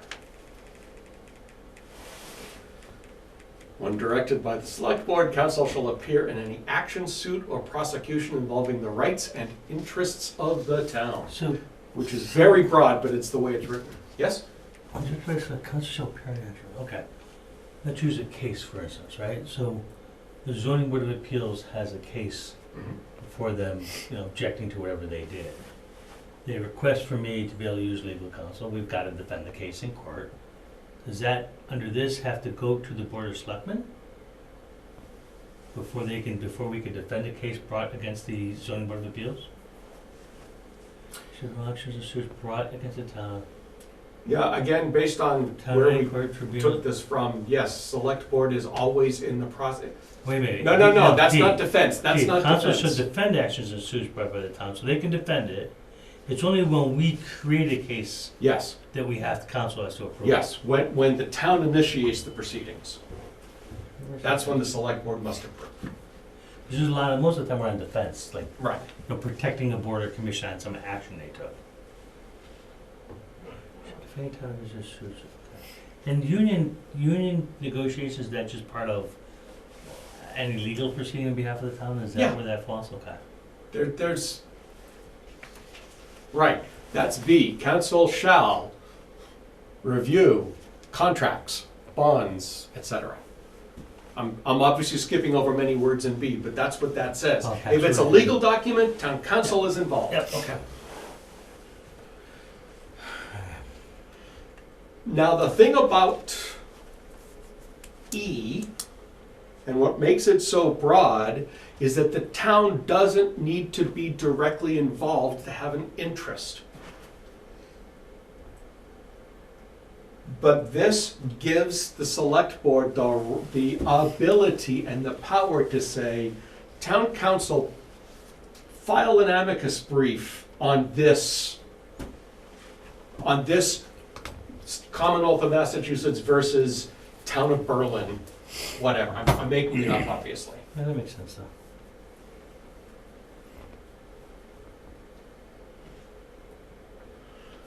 Council shall defend any town official in suits or prosecutions for the performance of any official action or duty. Now, reading that, I'm not sure that I know what the different, oh, that's defense. It's defense. That's not true. I can tell you that fact. What's that true? That's not true. They will not defend you if you go to Boston, down to, Well, sometimes our insurance company defends you for that. No. If you're sued on behalf of the work you're doing as a town official, usually our insurance company would cover you for that. No, Unless you not- act outside your scope of duties. sorry. Oh, okay.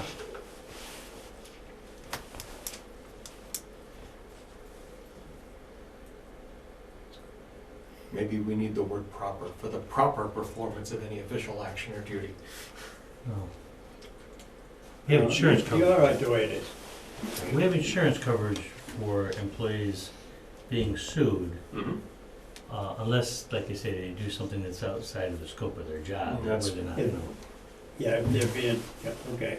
So if you do something that's not really a town thing, you steal something, and that's not obviously No, your that's scope not of what, services. no, that's not Then what I'm you're talking about. covered. Well, give me a, can't guess.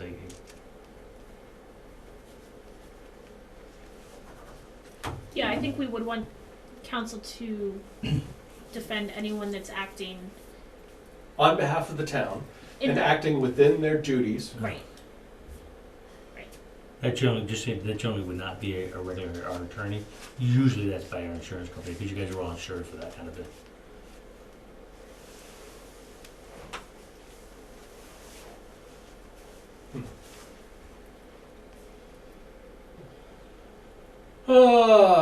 Shall appear before the legislature when requested by affirmative vote of the select board or of the town, which means something could happen at town meeting that requests them, request town council to appear.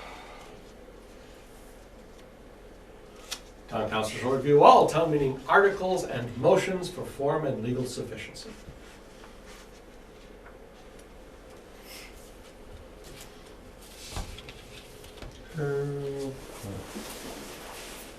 Council shall report work done and the status of all business and litigation pending at the close of the appointment period.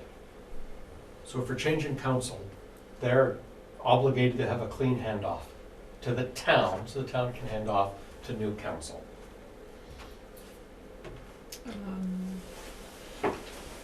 When we say that they are appointed for a year, my little confusion on this was, are they supposed to report annually?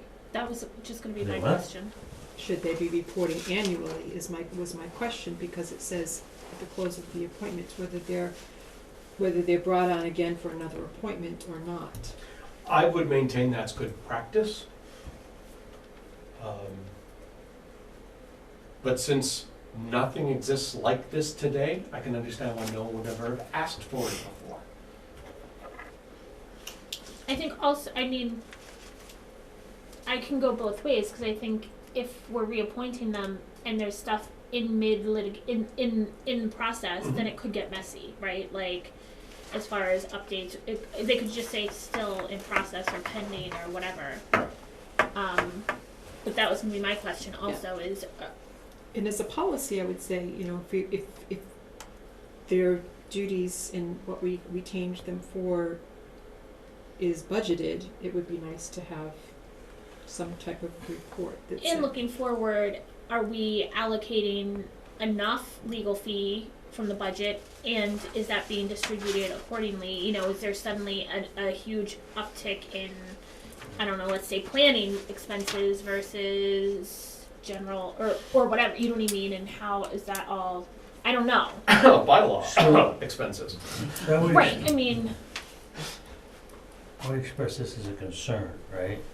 One of the things in all my dealing with attorneys I learned is that, you know, whenever you create a document, a report like that, it becomes public, it's public information.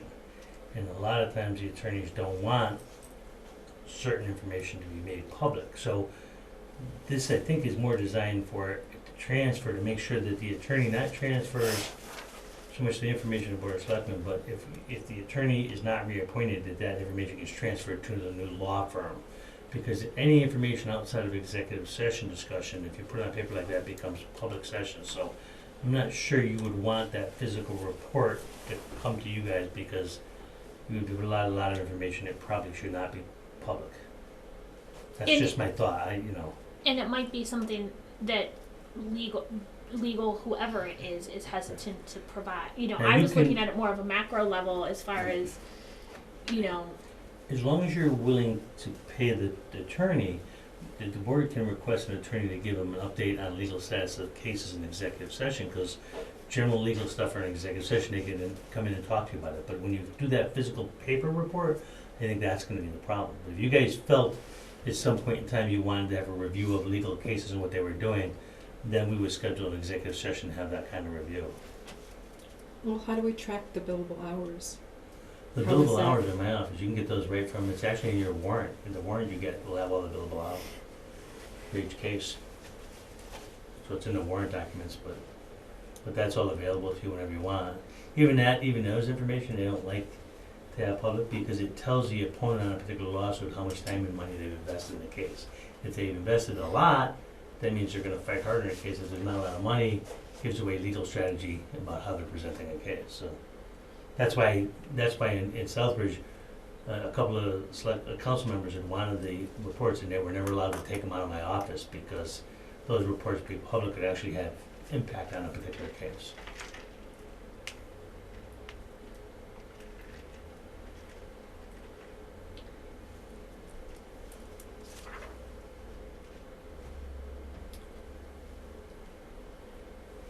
If I Liam will and I say had the this- same question, I'm wondering if it should be just tweaked a little bit, that's all I guess I'm thinking. Well, this does not say say who it's the reported. form of the report. Or who is An being oral reported. report, is it? That's true, it also doesn't say who gets Who it. gets it, yeah, and that, I'm sure that was written that way specifically for that reason.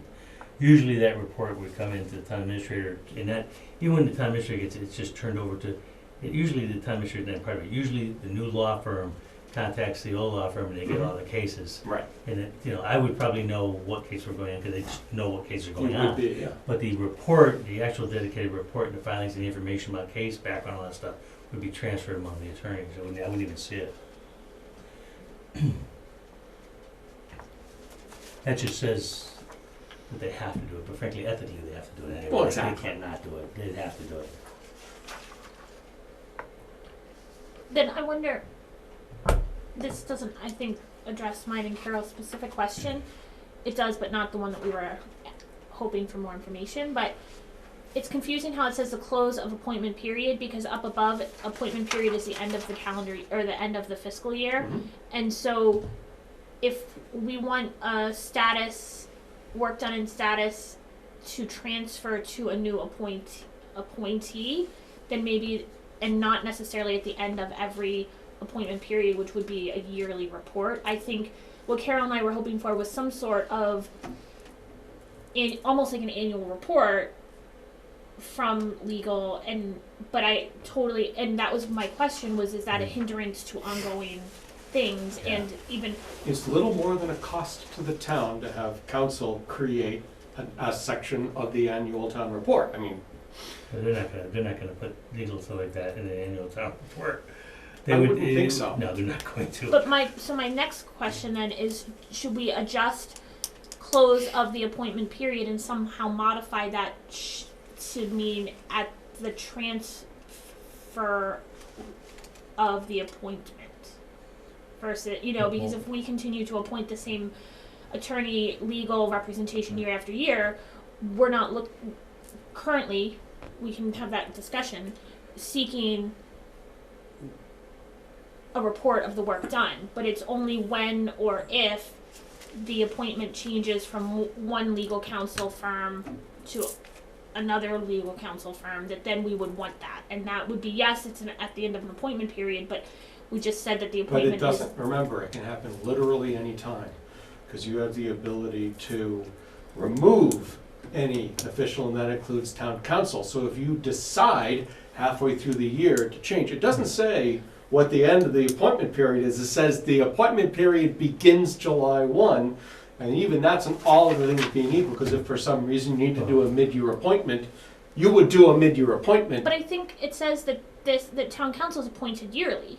Yeah, but that doesn't mean you can fire them in the middle of the year. No, and I understand that. So that's Or what. we just have to reappoint a new. Right, and I totally understand that. What I'm saying is, if we are just continuing status quo with the same legal representation Right, from then- year to year to year, we're not getting and currently seeking a status of the work. It's only when there's a transfer of legal representation from one firm to another firm. So like saying Okay. the close of the appointment relationship or something. Well, you can rather put, than- I think council Kim shall just- report the work done, the status of all business and litigation pending at the close of an appointment period or upon transfer to a new law firm.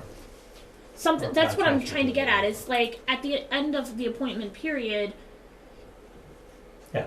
it's a yearly appointment. Like Then I would suggest that we don't even need the appointment period piece. It would Right. only be upon transfer, because that's what it sounds like we're That would be saying. fine too, Right. upon transfer, yeah.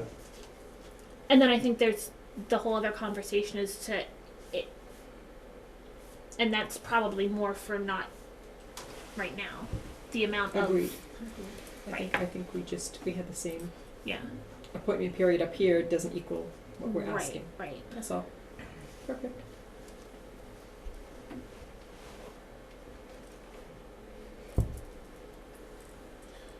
Moving on, yes. Now,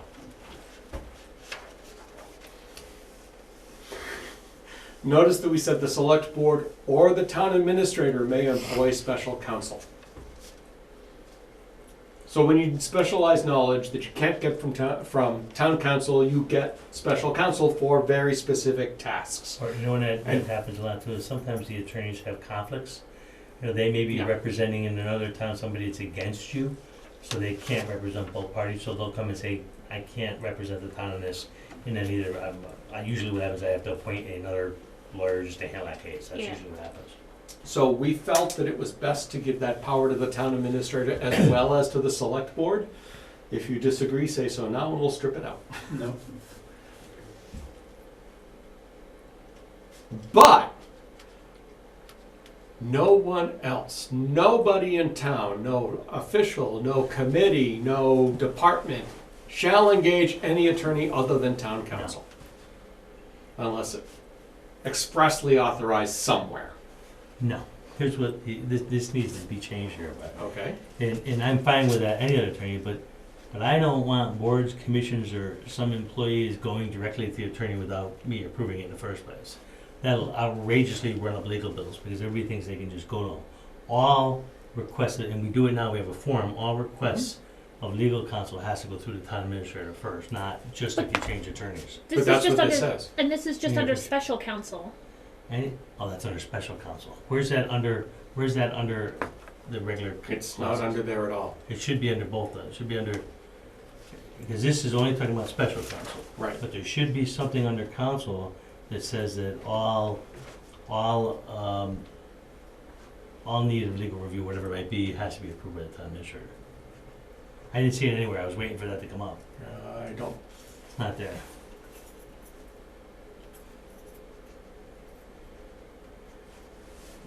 so that's gotta go into 4D, 4C, excuse me.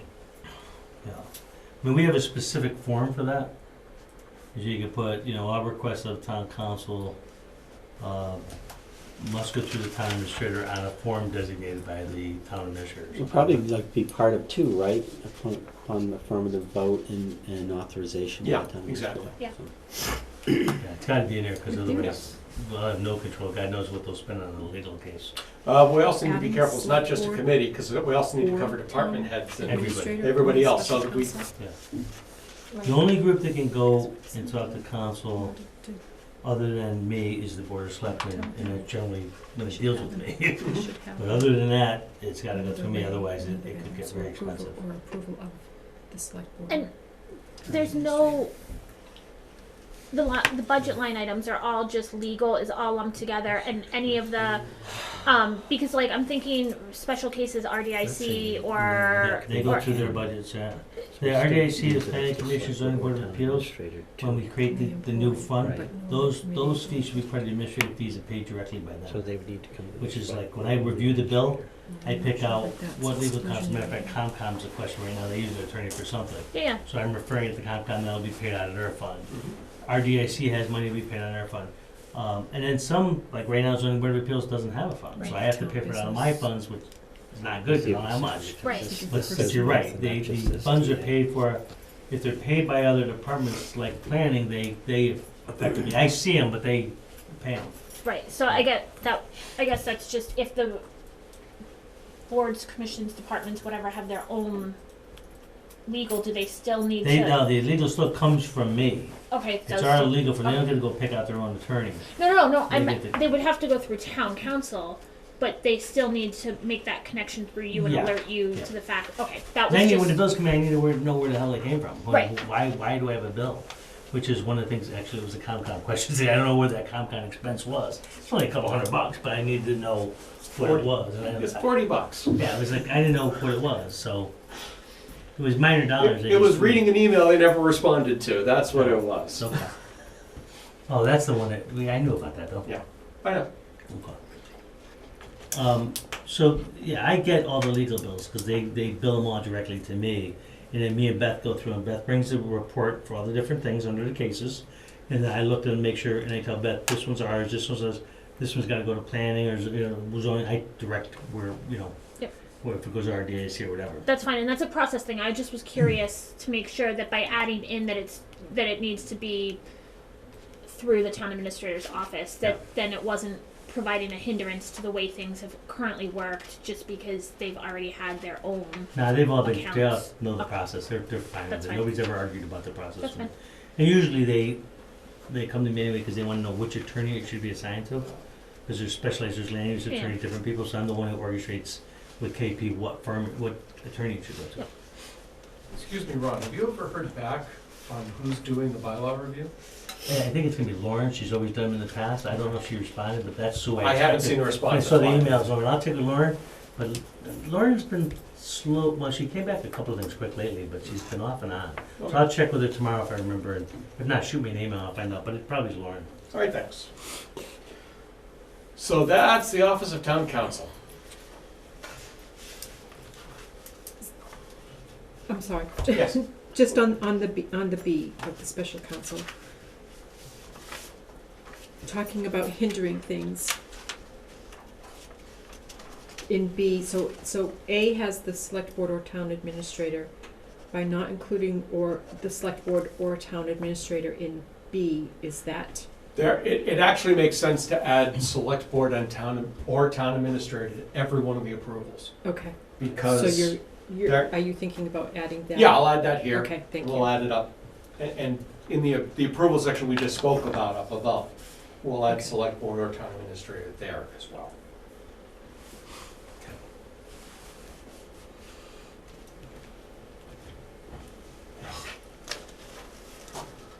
Licenses and permits of delinquent taxpayers. There are excuse me, I keep using the word substantive. There are no consequential changes to this bylaw. This bylaw is still not in the form that I like, but that's because town council and I have done a dance once or twice on this bylaw already. The problem is that MGL says you may write a bylaw that shall have the following provisions, which is laid out much like this, which is not the way I like to write a bylaw. So I tried to do it differently and express it differently. And even though every provision required by MGL was in there, council kicked it back saying, no, it's gotta look like that. So we made some small changes to still improve the flow with the definition section. But this is substantially the same as before.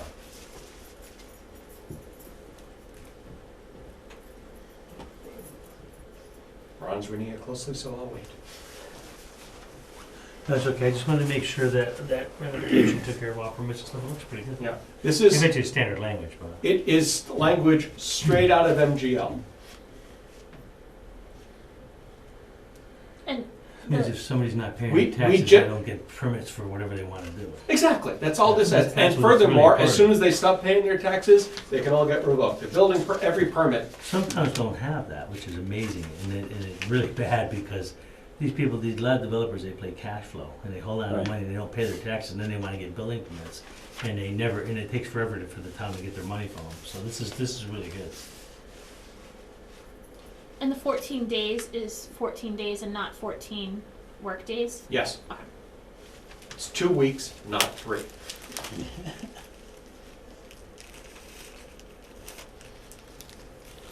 Actually, what we did is we did split some of those sections because the thoughts are so radically distinct in this insanely long paragraph, so we just split it down into smaller paragraphs, but we really didn't change the wording.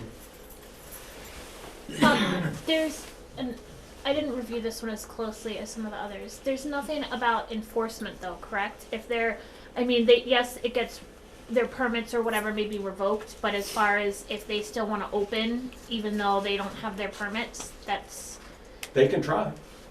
Has nothing to do with this, that comes Correct. under regular enforcement of the building inspector, or whatever. Well, Whoever issued a permit. where this comes in is that the treasurer is supposed to send out reports periodically saying who's in arrears so that they don't get a new building permit or a new, pick your favorite, a new fishing permit. I mean, whatever. Whatever it is, right. But yeah, still, the enforcement policy is still within the department. They Yes. handle all of the enforcement. But this, what this does is this is actually designed to help the treasurer collector get the money. right. Because a lot of these people, they'll try to get permits, and they can't do it. Somebody, particularly a homeowner, they own a bunch of back taxes on their house, but then they want to put in a swimming pool. Like, what? Nah, you're gonna pay your taxes first. And that happens all the time, believe it or not. We can enter into a payment agreement, and the select board may waive any denial of a permit. So you're the appeal process. And you've seen how many times you've gotten those appeals. And according to MGL,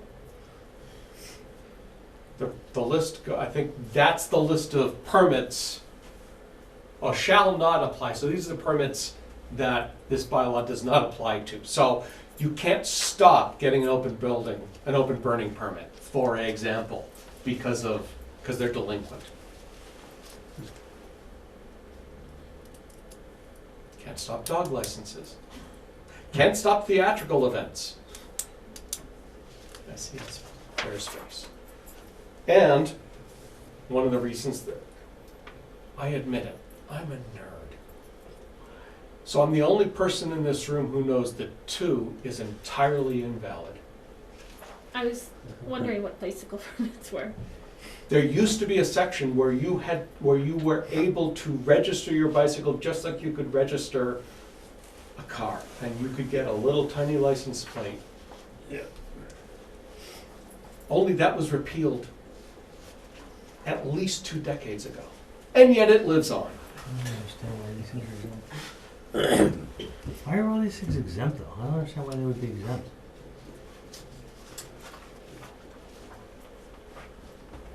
What, the marriage license? Well, children's work permits is the one that I'm not sure I really understand. Right, well, clubs, associations, okay? Yeah. So you don't pay your taxes, but you can serve alcohol?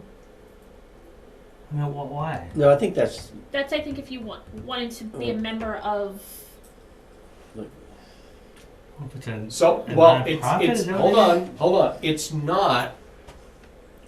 This is only the license that says that club may dispense food or beverages, food and drink. It has nothing to do with alcohol,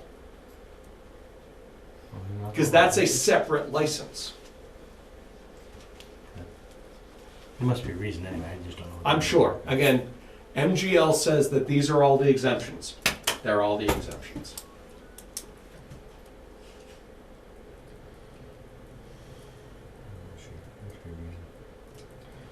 Okay, big change. Used to be public drinking. It is now public consumption of intoxicating substances because we include marijuana. You're still not allowed to smoke in public, folks. And really, that's all the changes that are here.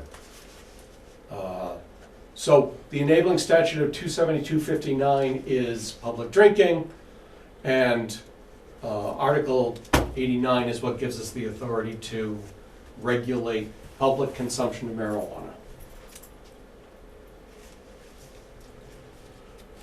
La la la la. Open container is a very fascinating question, but we left all the words in there.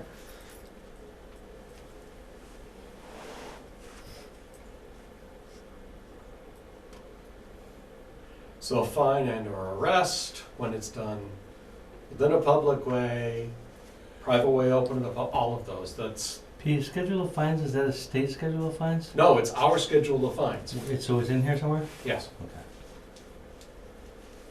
we have not finished revising the schedule of fines, and then that needs to go out for review. You want that in that bylaw, the fines, that means it's perfect, I mean permanent, and we're gonna have to go through all this to increase it? They already are. The schedule of fines today, there are fines in a number of bylaws. In fact, this bylaw used to have explicit fines. They were all moved to the fine table. Oh, all right. And then there was the other bylaw, which is the non-criminal disposition, that had its own set of fines that sometimes contradicted other fines specified in the. So by putting them all together in the schedule of fines, we put all the fines in one place. You can always look it up to see, when I do this, I'm going to have to pay that. But yes, it is bylaw. It does need town meeting to change.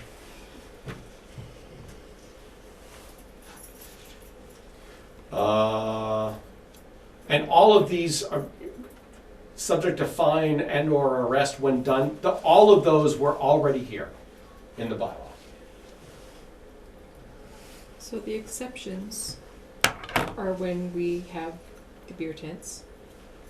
And does that also include now smoking in public? I don't mean I mean We- marijuana smoking. This is where we cheated. Under applicable provisions of the Massachusetts general laws. Because MGL has provisions against public consumption of marijuana. Okay. So we're saying, if you violate MGL sections, you're still getting fined by the town. The tricky thing about Mass General Law and marijuana consumption is that some of the violations, the money doesn't go to the town, even if the town is the enforcing authority, it goes to the state. So the point of this is to allow the town to collect money for those violations.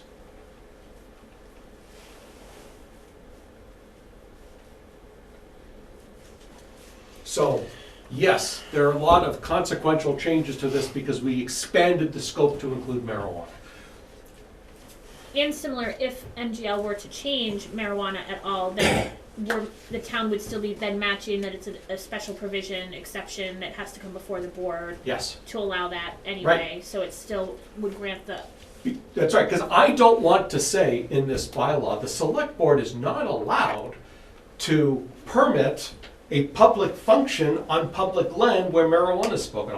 We don't want to say, you can't do that, that's wrong for a bylaw to say, I think. I'm not suggesting you would do that. If someone were to come up with it,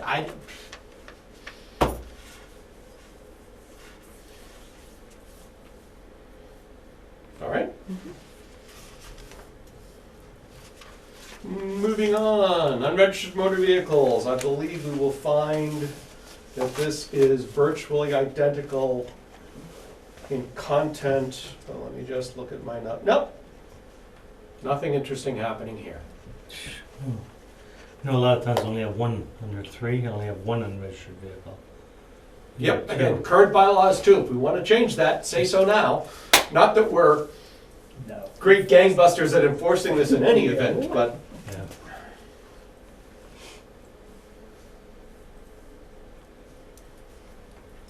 Our vehicles are exempt anyway, Skip. Oh, I know that, I don't worry about that. nope, we knew they were exempt anyway, but this is one of those cases where we said, let's make it clear. I think it's not a junkyard on my farm and I get away with it. Just kidding. There are some around town that people are getting away with it. Oh, hey, guess what, kids? We're done. That's it. Good. Very good. Been a long day. So, we'll get back to you on how we change these bylaws that we talked about. We'll review them quickly next time. In fact, tune into the public session on March 16th. Do we want to set another one of these? Yes, let's set a date for our next one, please. This, and this. Alternate Mondays, right, is that what's working? Yes. You gave the books, right? but I don't know that it makes Tamika's. sense. I'm not sure that it makes sense to meet on the 14th because you won't have your next public. I mean, do you feel like you'll have sufficient feedback? Even if we don't have feedback on that, we can do the next two chapters. Right, there's The more. right. Well, technically the last three chapters when we include all the itty bitty mods. I mean, I And know. then if we have other change, well, then you can review it at that session as well. That's right. So we could add to that session if we come up with other changes, Yeah. right? I'm fine. I mean, I'm fine just keeping it on the books, and then you know what I mean. If it is determined that it's not needed, or it is it seems like we want to keep moving. So I'm of the mindset to keep moving, and if we can end in May, then that would be The better. truth is, starting in March, you guys are gonna have more meetings with FinCom, and it's gonna be even worse in April. So I figure the sooner we can get through this from your process point of view, the better off you are going to be available for other groups. Right. You're so kind. I'm a swell guy, what can I say? Trying to look out for it. So, the 14th, yes? Yes. Yep. I may have to be remote. I'm not 100% sure, but I can Okay. participate. Can't be. No. April 1 is our next problem, because it hasn't No, been it expanded got extended to July. to July. Thank you. Middle of July, right? Like the 17th Yeah, or it's something. not. Like, yeah. Awesome. Nobody wants to do So you want a April motion Fool's to Day. adjourn, Lyndon? Huh? You want a motion to adjourn? I certainly do. Whitman seconds. That was it? All right, roll call, Benoit, aye. Whitman, I. Nichols' eye.